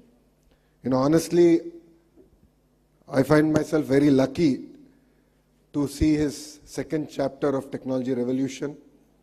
When he started his first chapter, I was in 7th class, like quite a few of the ministers now. And we really didn't understand what he's trying to achieve in IT. But it takes a visionary to see the future, distill it, execute it. And once again, while young ministers are in their 40s, we're witnessing the next technological revolution under the leadership of the Honorable Chief Minister, Mr. Chandrababu Naidu ji. We are here to ignite a bold vision to transform Amaravati into South Asia's first quantum valley, a thriving ecosystem where ideas become innovations and innovations become industries. This is not a one-day event. This is a dawn of a national movement with Andhra Pradesh as its epicenter. We are investing in a full-stack quantum capability from qubit architecture to cryoelectronics, from algorithm development to global quantum standards. And I'm proud to announce that the Amaravati Quantum Valley will soon be home to the IBM Quantum System 2, India's most advanced quantum computer. India's most advanced quantum computer with 156 qubits. Asia's first quantum standards testbed in collaboration with NPL, IEEE, CDAC, and AWS. A thriving quantum tech startup ecosystem with anchor support from IBM, TCS, HCL, Tech Mahindra, and many more. Our mission is grounded in the strategic foresight backed by the National Quantum Mission announced by our Honorable Prime Minister, Narendra Modi ji, and enriched by global partnerships. We are collaborating with leading academic powerhouses like IIT Madras, IISc, Purdue University, and University of Tokyo. Industry leaders such as Microsoft, LTI Mindtree, QNU Labs, and others to co-develop frontier applications in quantum cybersecurity. Precision sensing for defense, healthcare, and aerospace, quantum chips and cryoelectronics, quantum AI for pharma, climate, and supply chain resilience. This is our movement to leapfrog, not just to join the global race, but to shape the very direction of this journey. Education, talent, and workforce of the future. A quantum future cannot be built without a quantum-ready workforce. We are proud to announce that APSHE's introduction of India's first integrated curriculum in quantum technologies and AI across all our universities. I request Kamakoti Garu and Satyanarayan Garu to guide us in this journey. We are all here to learn. We are all here to collaborate. Under your guidance, Madhumurthy ji is here. Kuna Sheshidhar ji is also sitting next to you. We would love to really create a robust curriculum where our students can not only excel but actually thrive in their quantum journey. This initiative will ensure that Andhra Pradesh becomes the brain capital of the global quantum ambition. In the next few years, the Amaravati Quantum Valley is projected to create over 1 lakh high-skilled jobs, incubate close to 50 plus unicorns, nurture next-generation PhDs, fellowships, and internships focused exclusively on quantum science and engineering. We are not just building technology, we are building human capital that can shape the future of technology. Under the visionary leadership of Mr. Naidu, Andhra Pradesh is not just dreaming big, we are building smart and fast. We are developing a dedicated quantum research zone within Amaravati Knowledge City, single window clearances for quantum startups, labs, and foreign R&D centers, plug-and-play research infrastructure with L&T, IBM, and DRDO as anchor partners. And when vision meets velocity, innovation thrives. Honestly, all of us here are in this workshop to learn about quantum technologies. When the leaders, the industry leaders were presenting, it felt like I was back in college, my good old days in Carnegie Mellon. I think there's a lot to learn. In the last 2 decades, the entire sector has gone through a lot of transformation, but we as Andhra Pradesh would like to lead this from the front. To the scientific community, we stand by you. To innovators and startups, we offer a launchpad here in Andhra Pradesh. To global leaders and investors, please come partner with us to create our journey and power the quantum breakthroughs. Let Amaravati become to Quantum Valley what Silicon Valley became to software, a global symbol of innovation, excellence, and aspiration. To be very honest, when the Honorable Chief Minister spoke about this initiative, 99% of the people in the room didn't understand what he was talking. We were all perplexed, puzzled. I'm a Carnegie Mellon undergrad. I worked at the World Bank for 2 years. I'm a Stanford MBA. Even I was quite perplexed and puzzled. So all of us went to ChatGPT and started our research, like all of us do here. You know, it's very rare we come across visionary leadership.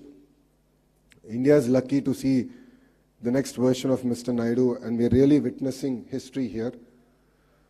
When history is created, we really don't understand its impact and the transformation it will have on all of us. And I think we are very fortunate to have a leader like Mr. Naidu to lead from the front. And as the entire leadership in the cabinet, the bureaucracy, we are here to support his vision and make this a reality and to bring Amaravati on the map of quantum computing. So let Amaravati let us together script India's next technological chapter, quantum by design and quantum by resolve. I'd like to thank every one of you for giving me this wonderful opportunity. And I'd like to thank the Honorable Chief Minister for making me part of his journey of creating history. Honestly, I don't know who the IT Minister was in '95. I should check back and jog my memory. But honestly, being an IT Minister in his cabinet this time around, I think the kind of energy, excitement that he's been able to create. And I'd like to thank the entire national leadership here for their support in this journey. Thank you very much, and Jai Hind. Thank you, sir. Thank you so much for your wonderful words. Actually, some of us were not even born at the time of his vision started. Thank you, sir. Thank you very much. Sir, we have a video bite from Honorable Minister of State, Ministry of Science and Technology, Government of India, Dr. Jitendra Singh. I request the technical team to please present the AVI. Ladies and gentlemen, at the outset, I wish to extend my heartfelt gratitude to the Honorable Chief Minister, Shri Chandrababu Naidu Garuji, and the Government of Andhra Pradesh for the groundbreaking initiative to establish a quantum valley in Amaravati. Thank you, Honorable Chief Minister, and congratulations to you and also your government. Friends, the National Quantum Mission, as we all know, is a key pillar in realizing the vision of Honorable Prime Minister with regard to the Atmanirbhar Bharat and also Viksit Bharat 2047. And this mission aims to foster self-reliance and strengthen India's innovative ecosystem, thus boosting global competitiveness and global capacities of India. And may I also add that under the visionary leadership of Honorable Prime Minister Shri Narendra Modi, India is rapidly advancing towards becoming a global leader in quantum technologies and also harnessing its exceptional scientific expertise as well as dynamic entrepreneurial spirit. And therefore this moment today marks a significant leap in India's scientific and innovation journey. The collaboration between the IBM, the Tata Consultancy Stores, the L&T and the government of Andhra Pradesh is not just a technical alliance, it is indeed a strategic investment in the future of India's technological leadership. The Quantum Valley envisaged today is set to house India's largest quantum computer, that is 156-qubit IBM quantum system. It's going to be a landmark moment for all of us. I also extend my congratulations to all the stakeholders, the academic institutions, the R&D labs, the industry partners, the startups, the scientists, researchers, innovators who have all played a pivotal role in shaping India's quantum future. And therefore, ladies and gentlemen, the Quantum Valley initiative closely aligns with the National Quantum Mission of Government of India, reflecting India's bold ambition to emerge as a global leader in quantum technologies. It is one of the 9 missions under Prime Minister's Science Technology Innovation Advisory Council, the PM STAC, representing India's commitment to using advanced science to tackle various challenges and seize leadership in the quantum revolution. And I'm glad to share that the Department of Science and Technology, DST, under the Ministry of Science and Technology, Government of India, is in the process of implementing the National Quantum Mission with a clear governance framework and measurable milestones. The National Quantum centers around 4 key thematic hubs, that is the T hubs. A, quantum computing in Indian Institute of Sciences, Bengaluru. B, quantum communication at IIT Madras and CDOT. C, quantum sensing and metrology at IIT Bombay. And D, quantum materials and devices at IIT Delhi, thus bringing together as many as 152 researchers from 43 institutions spanning across 17 states and 2 union territories of India. And one of the key strengths of these thematic hubs, or the T hubs, lies in their multidisciplinary approach, thus effectively bridging the gap between the cutting-edge research and the industry needs by fostering technology development, by nurturing skilled human resources, by supporting startups as well as industry partnerships, and lastly by also strengthening the international collaborations. The government, ladies and gentlemen, remains deeply committed to empower startups as vital engines of innovation and economic development of India. And therefore, through the National Quantum Mission of the NQM, the targeted support, including funding, infrastructure access, and expert mentorship, has been extended to 8 high-potential startups. And this initiative aims to cultivate a robust ecosystem for quantum-driven innovation, entrepreneurship, and also build bridges between cutting-edge research and practical applications, propelling India's advancements in the field of quantum science. And I'm also glad to share with you that in order to strengthen the capacity building in quantum technologies, the National Quantum Mission, in collaboration with AICTE, has developed a comprehensive curriculum for a B.Tech minor in quantum technologies, which would equip students with foundational knowledge and skills in this emerging domain. And therefore, I can say with confidence that India's national quantum mission is also closely aligned with the flagship initiatives such as Make in India, such as Digital India, thus fostering technological self-reliance in critical sectors. And this commitment is reinforced by NQM through awareness programs, through conferences, through brainstorming sessions that actively engage stakeholders across academia, across R&D labs, across industry, across startups, and across the government sections. And before I conclude, ladies and gentlemen, let me make a very earnest call. Let us all unite in our collective endeavor to build a self-reliant and technologically advanced India, echoing the clarion call of Jai Jawan, Jai Kisan, Jai Vigyan, Jai Anusandhan, and embodying the true spirit of Sabka Saath, Sabka Vikas, Sabka Vishwas, Sabka Prayas.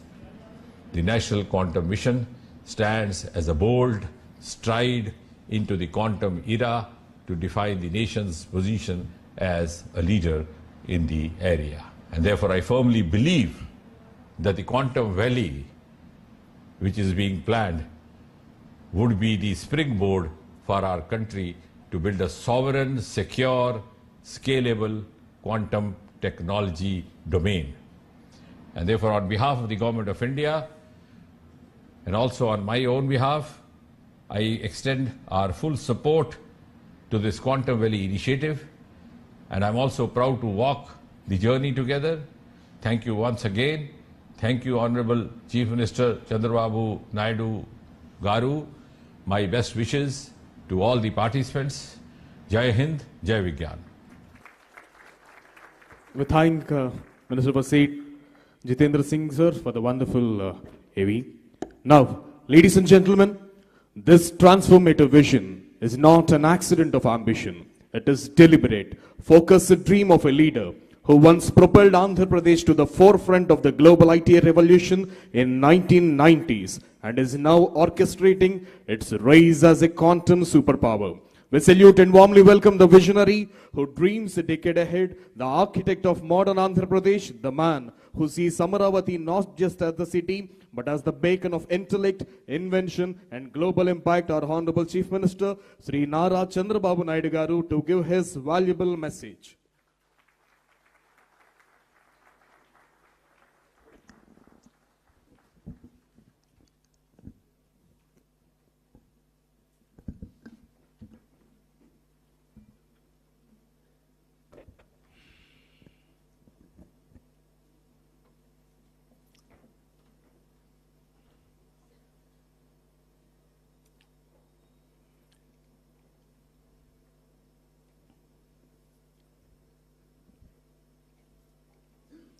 Honorable Minister of State, Minister of Science and Technology, Government of India.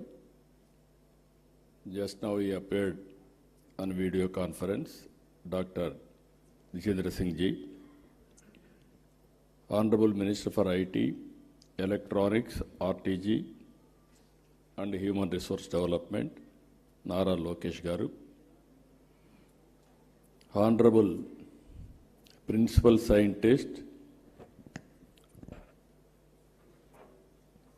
Honorable Principal Scientific Advisor to Government of India, Sri Professor Abhay Kumar Sood Garu, Honorable Secretary, Department of Science and Technology, DST, Government of India, Professor Abhay Karandekar Garu, respected Vijayananda Garu, Her Excellency Jennifer Larson Garu, K.N. Satyanarayana Garu, Professor Kamakoti Garu, Madhumurthy Garu, Satish Garu, Rajan Garu, Sandeep Patil Garu, our Secretary, respected Bhaskar Garu, and friends. Originally, we thought to promote quantum computing. Then I thought to invite some of important people who will do this job. By the time Government of India has announced quantum mission, here is a man, Mr. Kamakoti. Once any idea will come on his mind, he won't leave. Continuously he is pursuing things. Then he came to me, sir, it is a important momentum for all of us. We have to push quantum computing. How to do it, we have to work it out. Then immediately I contacted Government of India, Secretary Abhayji, and then Minister. They also agreed in principle. Then how to move further, I had a discussion with some of our major players. One Mr. Venkat from IBM. He is also very responsible at that time. Immediately responded, yes sir, we are in full swing. But ultimately, Government of India has to accept, and also other players has to come forward. Then we created an ecosystem, TCS, IBM, and L&T. All three people made it a reality. I really appreciate these three players who joined together, and Government of India and Government of Andhra Pradesh are fully supporting them. Friends, you are all aware. So many aspirations and ambitions our people have expressed today. I am remembering my olden days, that is late 90s.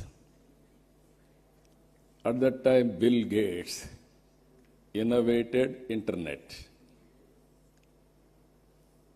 Because of that innovation, world has become a global village. That was the beginning. I am following, as Mr.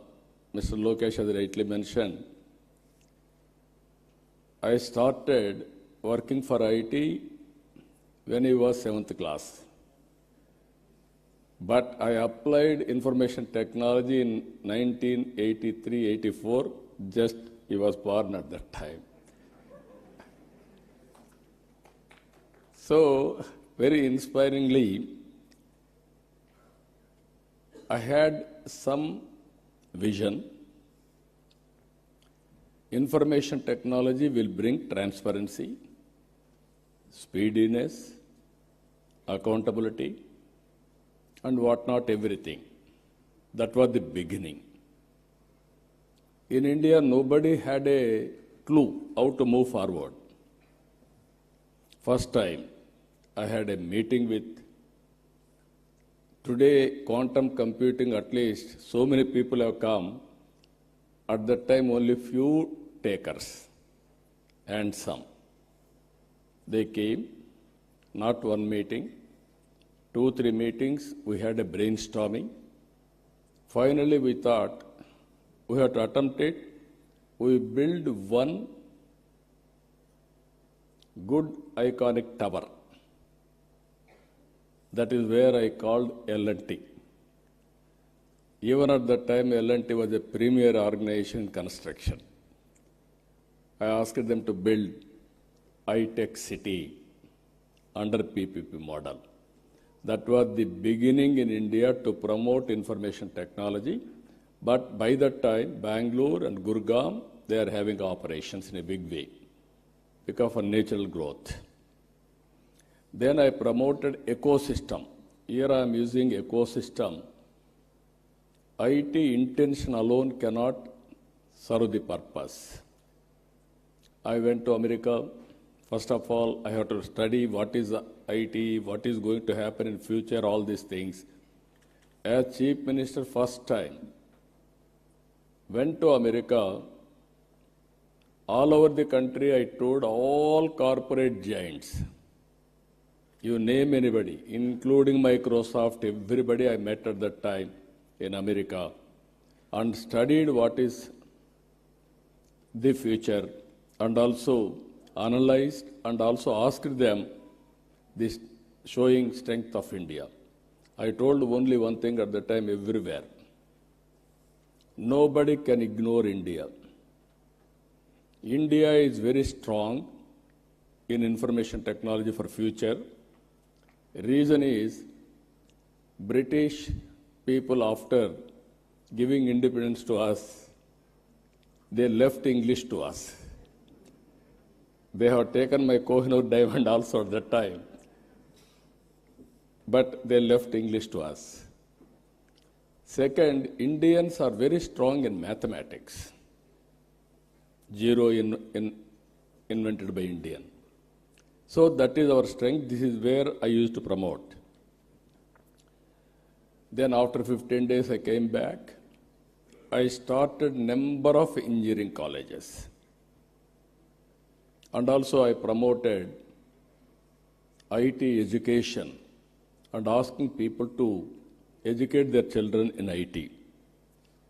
All these things, starting with iTech City, working with IT promotion in all walks of life. Today I can say very proudly, Hyderabad has become a hub for IT and also all related, not only IT, all futuristic technologies.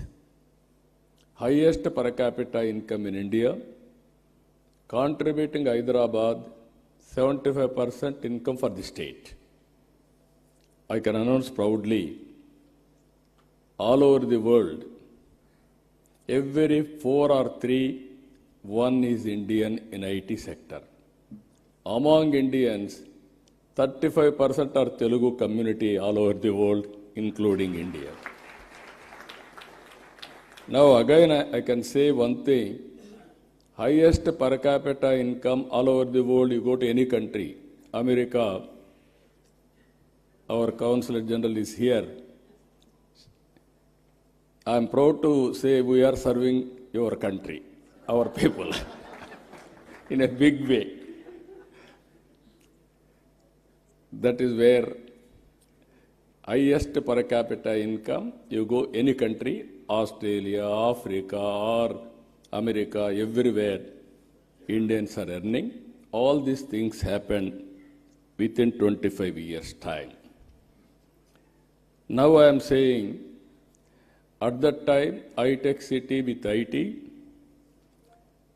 America is having Silicon Valley. We wanted to create Quantum Valley in India. That is where Andhra Pradesh comes. That is the inspiration. We are having to start Quantum Valley and also quantum computing. As Sandeep Patel has rightly mentioned, people are thinking, what is the use for IT or quantum computing? I don't have any doubt about it. Today, everything is related with technologies. Earlier, we used to send people for war. It is no more relevant. Without technology, no war at all. Technology, knowledge, these are all the future. So to empower our community in all walks of life, we have to go for latest technologies, then only we can empower, otherwise it's impossible. One thing I want to place before you, all of you, India is very strong. For that 3-4 reasons. We started economic reforms late. That was 1991. Even that economic reforms was started by P.V. Narasimha Rao. He is also Telugu, bidda from here only, from Andhra Pradesh only. Second advantage for India, 1995, technology evolution, I can say revolution. India took first mover advantage. I am very happy I played some role on that, major role. I remember ecosystem was not conducive at the time. Education, supporting infrastructure and operations, everything. Then I used to fight successive prime ministers, 3 prime ministers, for deregulation of telecommunication sector. Sometimes these are all the pleasant memories we have to remember. At that time, there are 2 public sector companies. One is BSNL, even today that is there. BSNL domestic calls. Another is VSNL international calls. At that time, my son was studying in America, Mr. Lokesh. As Chief Minister, I was not ventured to telephone to him because of heavy bill. Then there will be question and answer in assembly. I have to answer all those things. And also at that time, there was a lightning call. Immediately they had to connect, expected to connect. It used to take 1 week, 7 days. At that time, there were manual exchanges. That operator is supreme. He wanted to give lightning call, he can give. Otherwise, he will avoid. That were the days. I studied all over the world. Countries are moving very fast, contributing cell phones, everything. Then I used to talk all these things. Then when I spoke about cell phone, everybody heckled me, political opposition. Cell phone can give food or shelter or water, what you are talking, why you are doing all these things, who wants this, like that. Today, after 25 years, wife can live without husband. Husband can live without wife. Both cannot live without cell phone.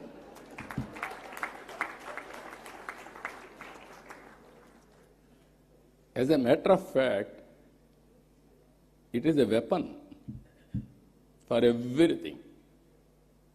I can work, I can communicate, I can operate, I can do everything.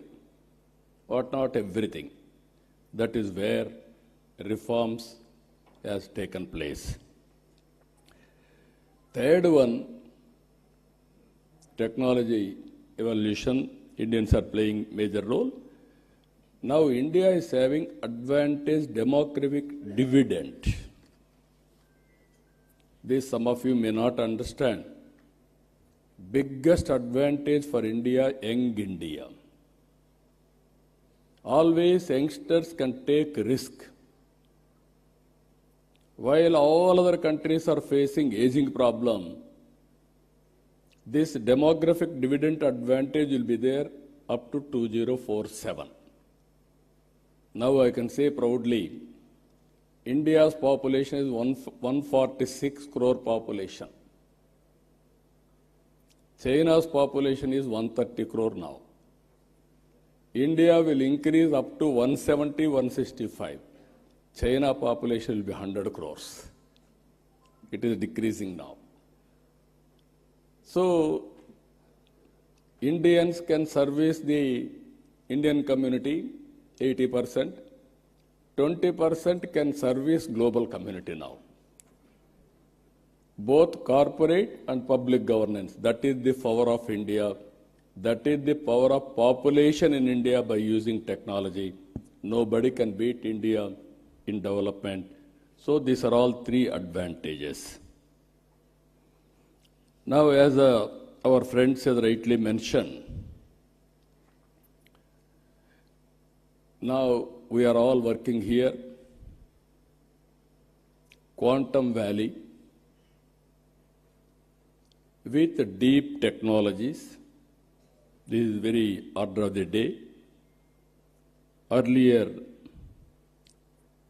only IT and applications. Now, as on today, AI has become a reality. Deep technologies are becoming a reality. And also, one example I can give you what my plans. Andhra Pradesh is having some advantages. One is Sriharikota satellite launching pad for India. I wanted now, Honorable Prime Minister under the Government of India has allowed private investment in space technology. We wanted to create space technology, space city, aerospace, defense and civilian, huge demand in India. We want to go for aerospace and also electronics. Earlier, India was importing. Today, we are exporting. There is huge demand globally, even for electronics production. And also drones. Without drones, nowadays we are all watching, drone is very, very essential to war or otherwise to have civilian applications, so many things. We created a drone city. Automobile, new technologies are emerging, green energy, EV vehicles, everything there we are working. So, Andhra Pradesh is very strong in green energy. I have seen in my life, there was no phone. Only affluent people, 5-6 villages or in a town, 1 or 2 phones. In 1989, when I started 1978 as MLA, 89 I contested from Kuppam. For the last 9 times I'm winning there. I announced in Kuppam in one public meeting, I am going to bring electronic exchange. Then my opposition criticized me, how he is going to bring electronic exchange? Manual, because we had only 20 phones in the constituency itself. That was the issue now. Everybody in my constituency today, they are having cell phones, smartphones, everybody is operating. Today, if you can see, in my government, all services I wanted to provide through WhatsApp governance. That is what IT Ministry has started. It is going on as on today extremely well. By August 15th, 100% services will be online. Nobody need to come to office. There is one more advantage in this. I can analyze through AI tool what type of complaints, who is complaining, whom they are complaining, then I can take so many actions. Now here I wanted to request all of you. This is the ecosystem we wanted to create. There, quantum computing is very much needed. As Kamakoti has rightly mentioned, by January 1st, Quantum Computing Center will operate from Amaravati.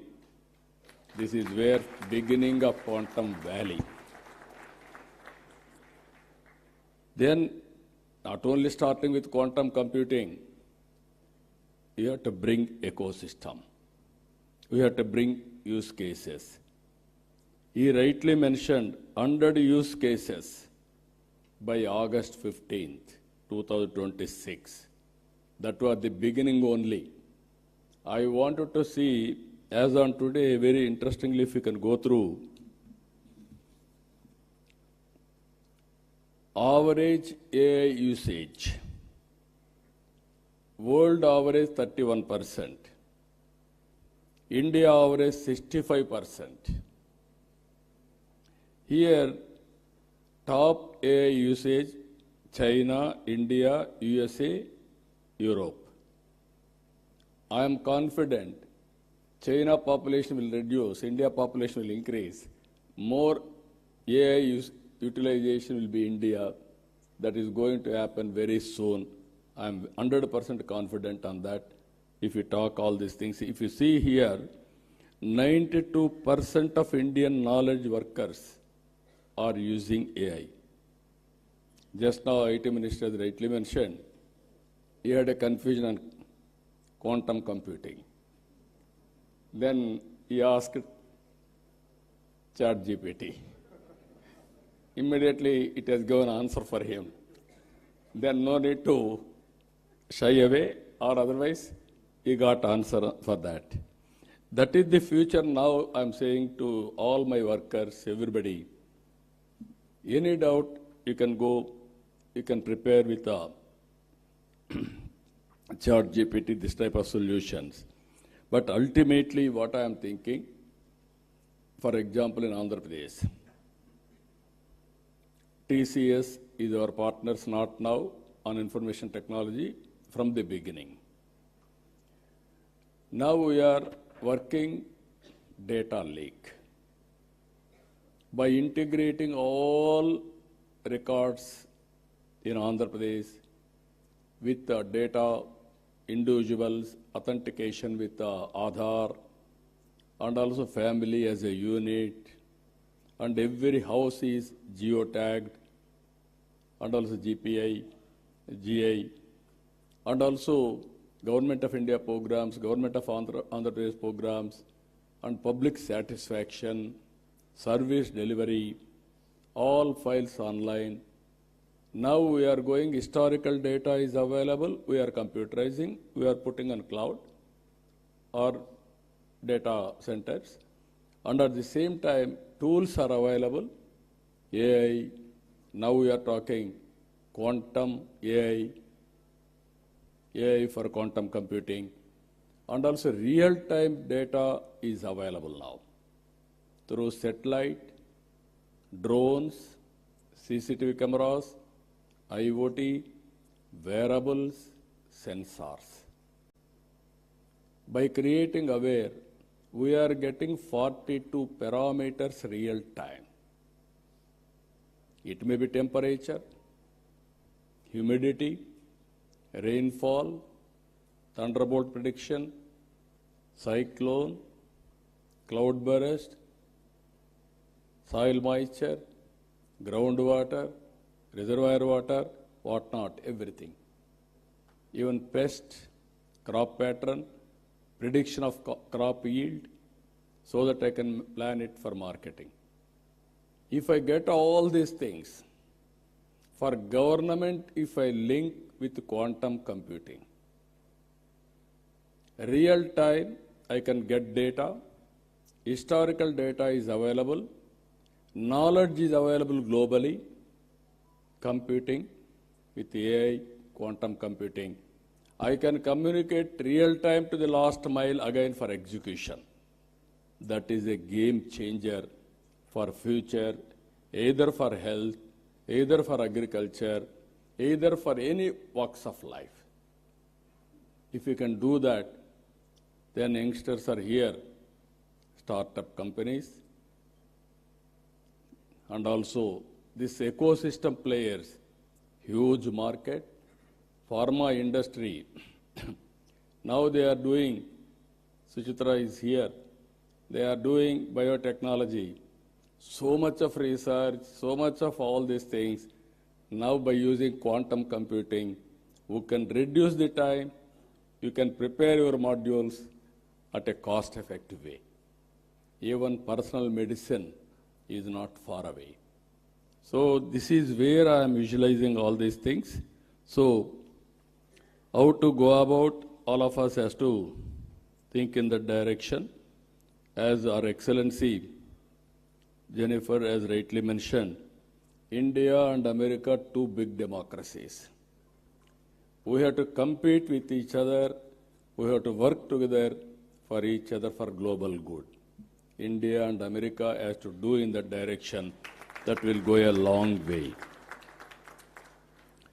Even Secretary has rightly mentioned now, they are building ecosystem. He made one comment, I am very happy. he has to prepare very clear targets. Finally, he said, India is not only a participant, we will be a player. From the beginning, I am saying we are becoming a user. Software, we are very strong.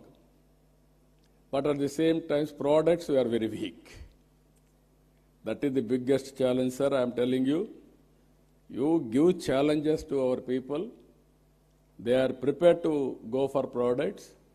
In the initial stage, entrepreneurs, we have to give some leverage. Even some people may fail, but we have to encourage. Then they will be successful. So, in this meeting, I am telling so many people you have seen from the morning, so much of enthusiasm. Now you prepare, quantum computing means not only getting one machine and putting in Amaravati, then you think quantum computer has come, my work is over. No. How to create that ecosystem is important. Today also we had some meetings, all experts. I am only a policy maker. I will protect everybody's interest. If I cannot promote, nobody can promote quantum computing or deep technologies in this country. Fortunately, now we are having a Prime Minister. He is ahead of me. He is always thinking future. Earlier, I have seen so many Prime Ministers, I used to talk to them. Sometimes they used to say, we won't understand why you are making me to suffer. That were the days. Today, if I talk something, Prime Minister will give not only answer, he will give a solution. That is how he is working. We are proud, that's where I am saying always, right time, right leader, right place. That is Honorable Prime Minister Narendra Modi ji. With this, even yesterday was talking to me, now sending people to war, there is no relevance. We have to concentrate on technology. How to use technology and new innovations, that is the order of the day, that is where he is working in the direction. Just now, Ajay Kumar Sood has rightly mentioned, this year, International Year of Quantum Computing by UN, even strategic autonomy, anything for that matter, we have to move in that direction. As he rightly mentioned, imagine quantum satellite. As on today, satellite is giving some advantages. If you go for quantum satellite, then you can imagine how things are going to. It is a matter of, I am very clear, innovation is the order of the day. There are revolutions now in innovations. We are thinking somebody is innovating. That is where I used to say always, earlier, myself, I had one Mr. Raji Reddy, who was a professor in computer science in Carnegie Mellon University. We used to discuss how to take computerization to the common man. Then we created for graduates post-graduation in computer science. We believed at that time everybody should have computerization knowledge. Then only application of his knowledge will be very easy. Common man, how to take it up. We used to discuss about at the time with so many innovative ideas. All those things are becoming reality. Even language barriers we are able to cross today. My Honorable Minister has rightly mentioned, our IT Minister, he was 7th class at that time when I started IT. he wanted to inquire about a minister. Who is at the time minister? They are ordinary people. One Mr. Raghunath Reddy and also Gopal Krishna Reddy. Graduates, not IT professionals. Now he is Carnegie Mellon University Computer Science Minister background and also Stanford MBA. Both are very good in designation. Now he has to understand IT and apply IT and also use quantum computing and produce outcomes, use cases. That is his responsibility as minister. That is where I am giving a vision now, and also we are giving concepts, vision. He has to get it done now. As Honorable Minister has rightly mentioned, Government of India is committed for a cause through quantum mission, and also Government of Andhra Pradesh has taken lead. He created some hubs, all these things he explained all of us. Funds, resources is not the constraint. When there is a will, everything will fall in line. We can create wealth. We can generate revenues. Again, we can spend money. That is how economy will run. So all friends are here. It is a win-win situation. All ecosystem players I am requesting, you join us for this great momentum. I don't have any doubt we will achieve it. But as our friends have mentioned, India should become a player, not a participant.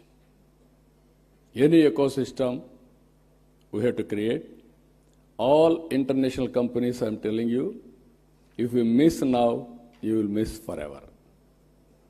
Nobody can venture missing India. It is a happening place, and also no longer if you think we will develop a product, we will market in India. No, you develop a product in India and you use Indian market also and also Indian resources. So with everything, we are having clear vision. We will transform our vision with the support of Government of India.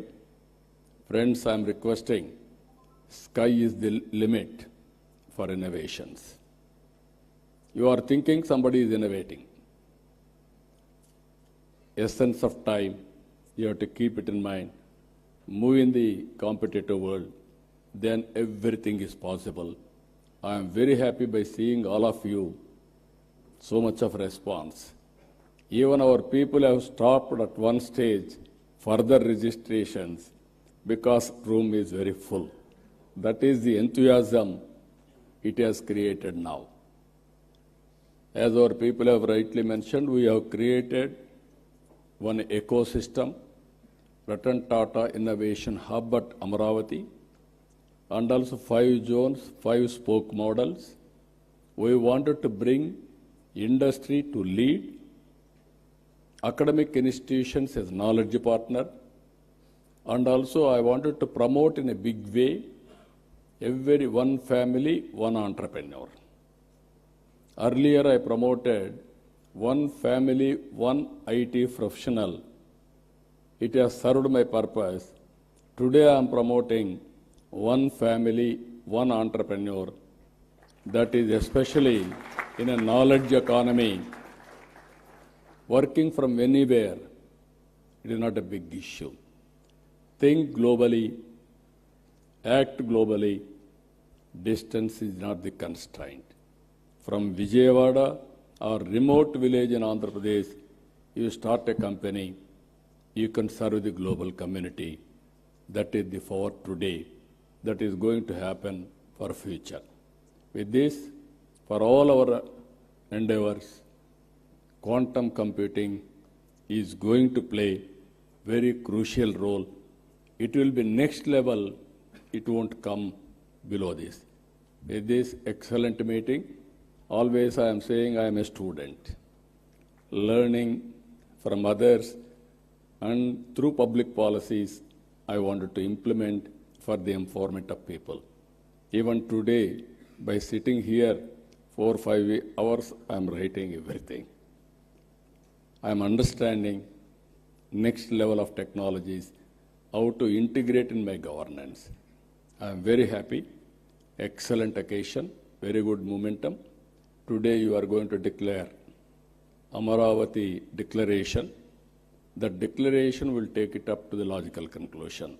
I am assuring you again and again, any hurdles, I will work it out, I will sort it out. But Government of India is here, there won't be any hurdles now. Everything is positive. So, good luck for all of us. Thank you. Excellent day. All of you joined. All giants are here. National, international experts are here. Now everything is possible. Good luck for all of us. Thank you. Thank you one and all. And this vision derived a standing ovation from all the investors. Thank you, sir. Thank you so much for the wonderful and inspiring words, sir. Thank you very much, sir. And now I request the Secretary to Government, IT&C Department, Government of Andhra Pradesh, Sri Bhaskar Katamaneni IAS, sir, to please come forward for the Amaravati draft declaration.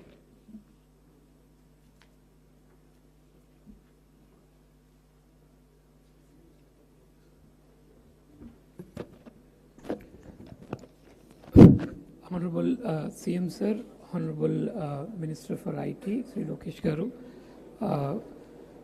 Her Excellency, and all the dignitaries on the stage. Sir, morning, we started a day little early. From 8 o'clock to 11 o'clock, we had 3 round tables with experts, including experts from the different areas, government officials, our global partners, startups, as well as the academia. All together, we had deliberated on a lot of issues like quantum computing, algorithms, quantum sensing, about quantum communication, capacity building, standards, and also quantum materials and the hardware. After deliberating all these things, we had prepared a short draft declaration based on the deliberation so far. We will read out the declaration, and then as the day progresses, sir, the further sessions also, all the suggestions coming in, all the ideas coming in, will further incorporate, and the final declaration we will be doing at the end of the day, incorporating all the ideas. In your presence, we want to take your guidance also, and a few of the experts would be leaving after this session. So we wanted to take this opportunity to also have their ideas on that. That is the reason we are presenting the draft declaration now, which will further improve during the course of the day to make a final declaration, sir. So I'll read it out, sir. The preamble to the declaration, recognizing the transformative power of quantum technologies to advance computation, secure communication, high precision sensing, and national resilience, and inspired by Amaravati's vision to be India's quantum gateway. So we want to be the quantum gateway for the country, sir, and we want to be the path bearers. So we mentioned the same, and we adopt the following commitments, sir. So the joint commitment, sir, is that we want to create a living lab infrastructure, because these technologies are still evolving and they'll continue to evolve for a few years. So initially, sir, as the first step, we want to create a quantum valley, wants to establish India's largest open quantum test bed, so that a lot of startups and companies can come and start using that. We had put a stiff target of 12 months to start this test bed here. And this initiative will integrate quantum computers, QQD fiber links, deployable sensor platforms to enable the pilots across sectors, like all sectors. We just mentioned few, but across the entire spectrum of industry, like health tech, agri tech, BFSI, logistics, defense, space, every sector can come and do their experimentation here. We'll provide end-to-end access to the quantum hardware, to the algorithms, to the tools and expert support, and also everything would be housed and hosted within a specialized tech park, which we will start in partnership with industry and academia, aimed at accelerating domestic R&D and capacity building. So few targets we have put, sir. By January 1st, 2026, this is your vision, sir. We want to establish the first IBM quantum system 2 within Amaravati Quantum Valley, which would be, as our Honorable Minister has indicated, would be the first in the South Asia, and that would be our first step. But of course, sir, we will not be putting all our eggs in one basket, and apart from this, all the existing and coming technologies, different technologies also, the computing systems will be put. Currently we have 4 systems which are being pioneered by different organizations. By 2028 we wish to have all the 4 systems, and anything that comes between 2026-28 also, we are very selfish, we want those systems also to come into Amaravati Quantum Valley, sir. And by the time the January 1st, 2026, the quantum system of IBM comes, we want to have at least 100 algorithms to be ready to be started to be used. So we want to fast pace that, keep the algorithms ready to be used on, to be run on the system, sir. By 2028, as we have said, other technologies also would be brought in. We expect that at least a capacity of 1,000 algorithms running in the system. And by 2029, we want to have an effective qubit capacity of around 1,000. So we are running in line, slightly very ambitious compared to the National Quantum Mission targets, but we wish that we can do that, sir. And we also want to focus on indigenous supply chain systems where cryoelectronics, photonic packages, quantum safe chips and control system.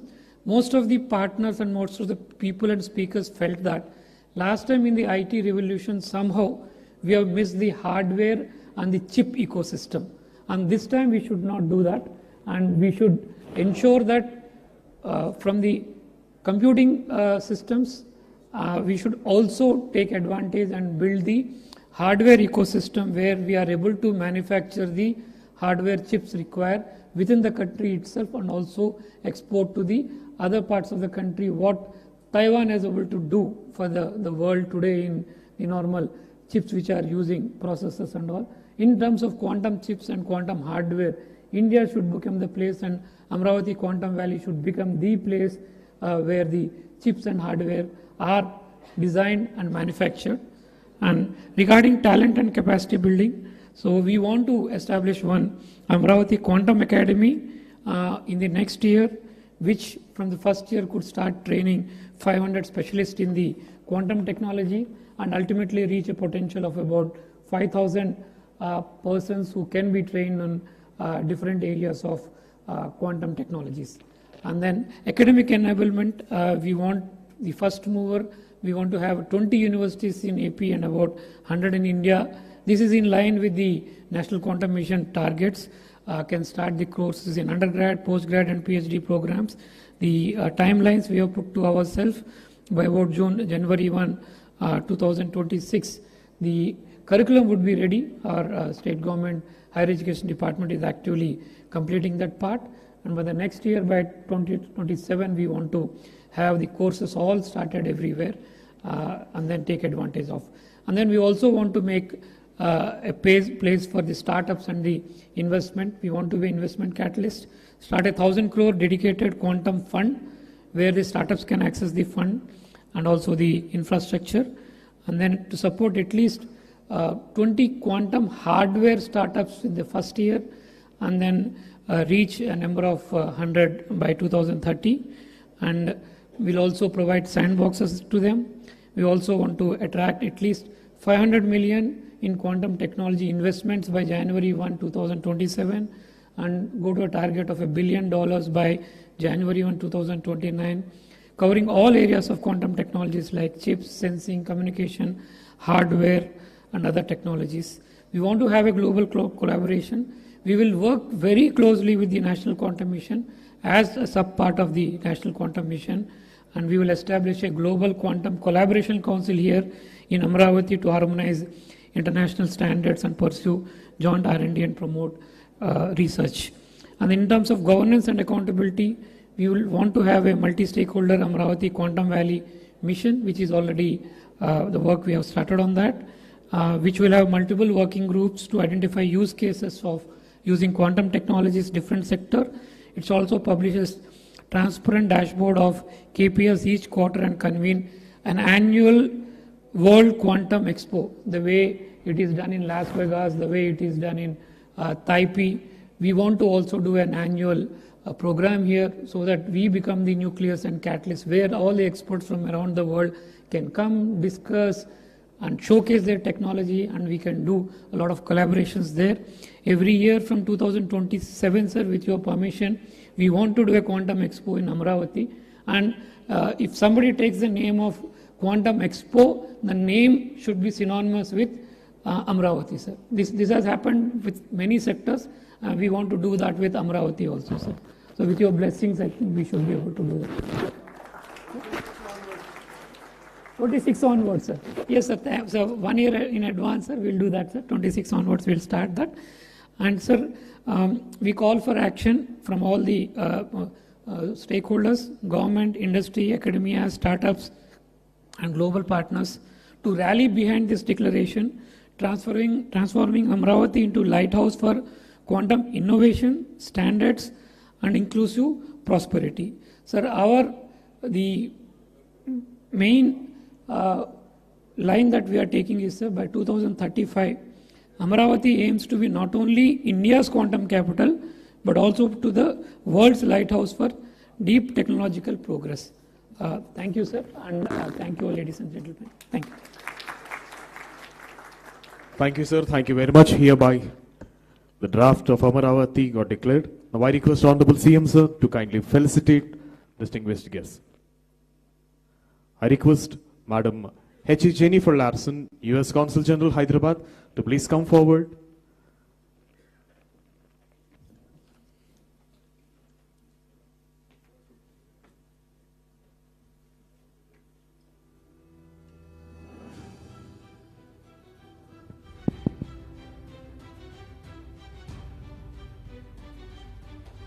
H. Jennifer Larson, U.S. Consul General, Hyderabad.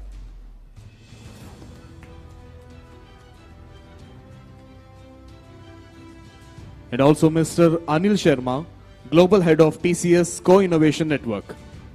Mr. Anil Sharma Garu is requested to please come on to the dais. And the next, Ms. Suchitra E. And next, Ms. Suchitra K. Co-founder and Joint Managing Director.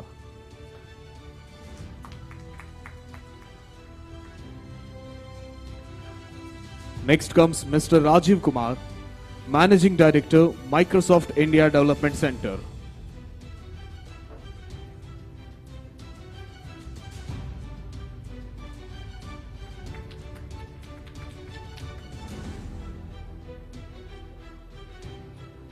Mr. Rajiv Kumar, Managing Director, Microsoft India Development Center, IDC.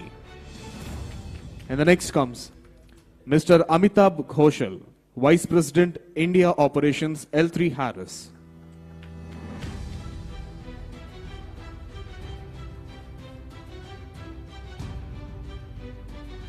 Mr. Amitabh Ghoshal, Vice President, India Operations, L3 Harris. And the next, Mr. Sridhar Sindhu, Corporate Vice President, Blocking and Tackling, AT&T. Mr. Sridhar Sindhu, Corporate Vice President, Blocking and Tackling, AT&T.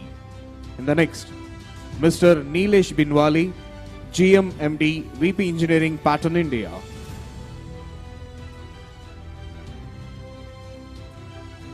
Mr. Neeraj Binwali, GM MD, VP Engineering, Pattern India. Next, Mr. Manish Verma, Head, India Innovation Center, Warner Bros. Discovery Media.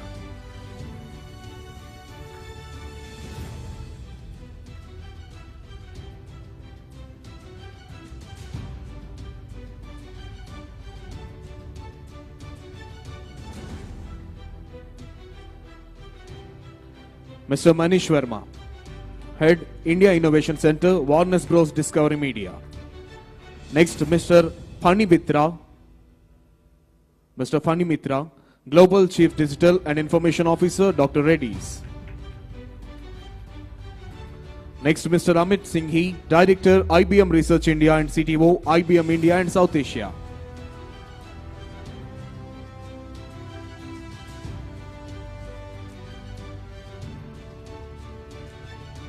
Mr. Amit Singhi, Director, IBM Research India and CTO, IBM India and South Asia. Mr. Rahul Sharma, Managing Director, USIBC. Mr. Rahul Sharma, Managing Director, USIBC. And next, Air Marshal DC Kumaria, formerly Vice Chief of Indian Air Force, Military Advisor to BAE Systems India. We invite Air Marshal DC Kumaria, retired.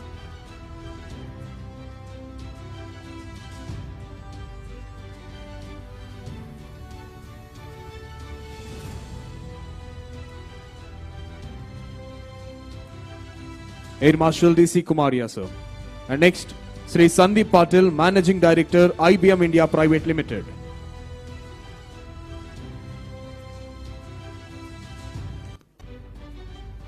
Sri Sandeep Patil, Managing Director, IBM India Private Limited.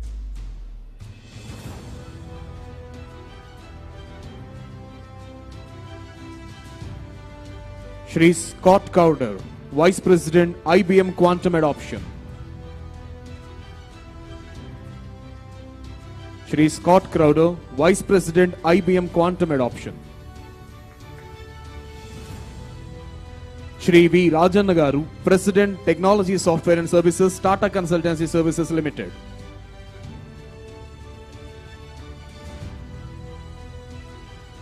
Shri V. Rajan Garu, President, Technology Software and Services, Tata Consultancy Services.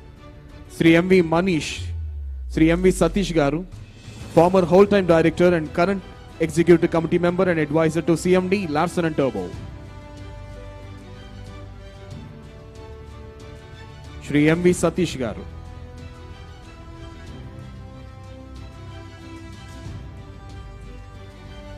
Professor V. Kamakoti Garu, Director, IIT Madras.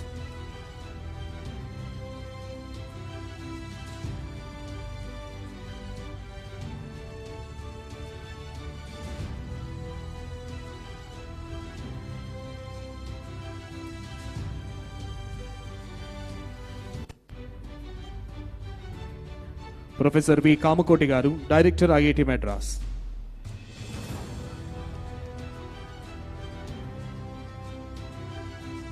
Shri K. N. Satyanarayan Garu, Director, IIT Tirupati. Shri K. N. Satyanarayan Garu, Director, IIT Tirupati.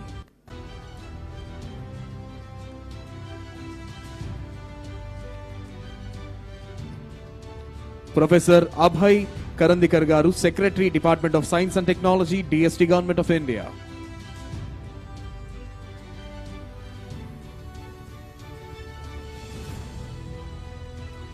Professor Abhay Karandikar Garu, Secretary, Department of Science and Technology, Government of India.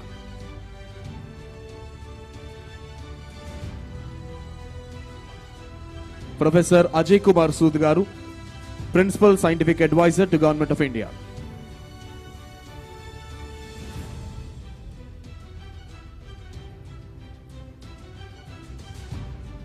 Now I request Sri Kona Sesdar IAS, Secretary to Government, Higher Education Department, Government of Andhra Pradesh, to please propose the vote of thanks.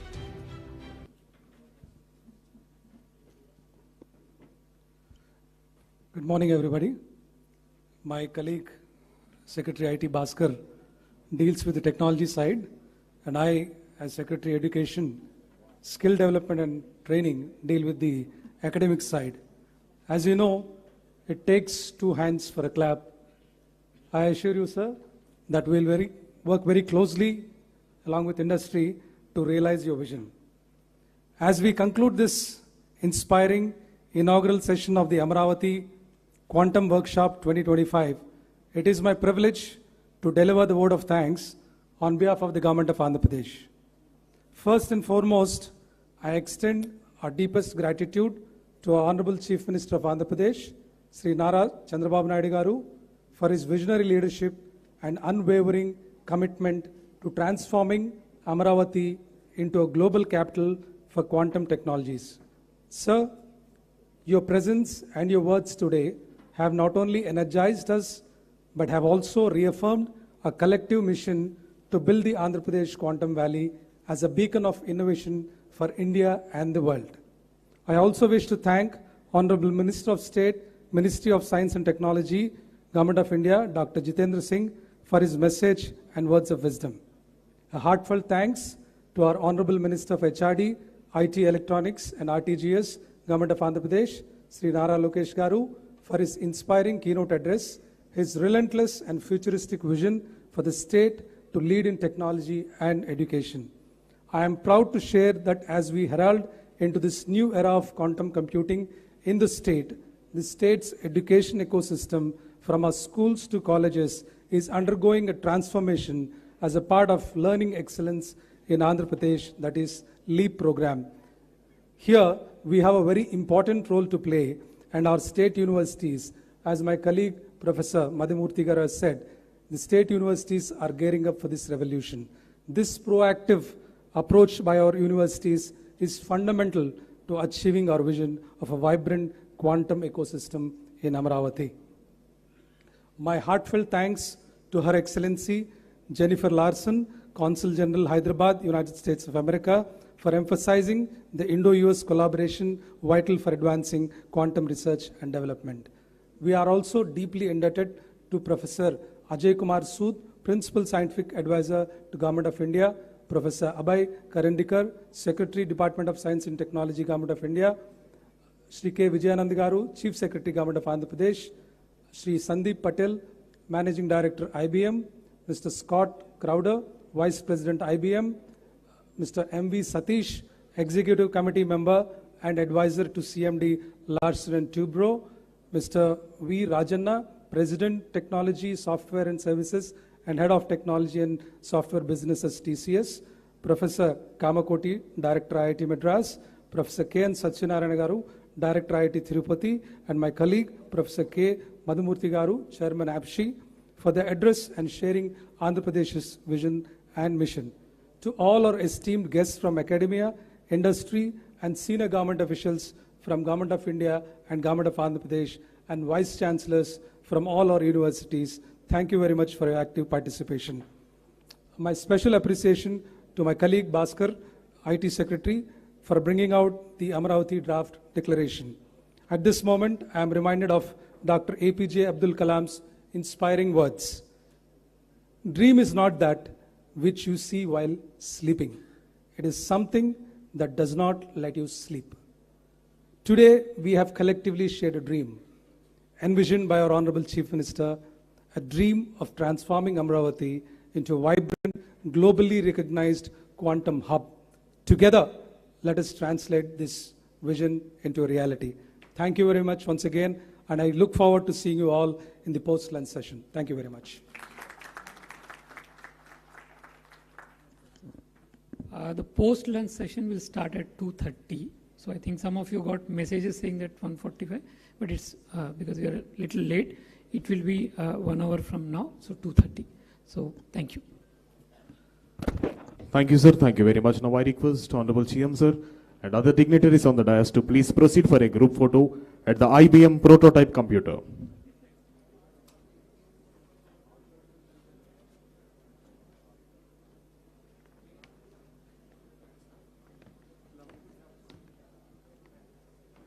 Check. The IBM Quantum System 2.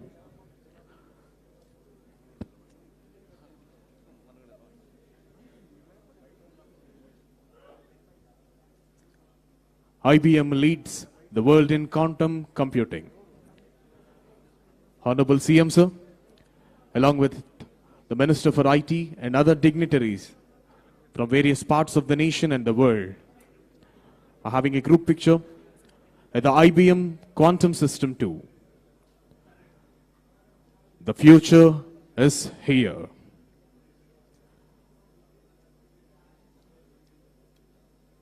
just at the very coolest temperature, 15 millikelvin.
The lunch will be provided at the government.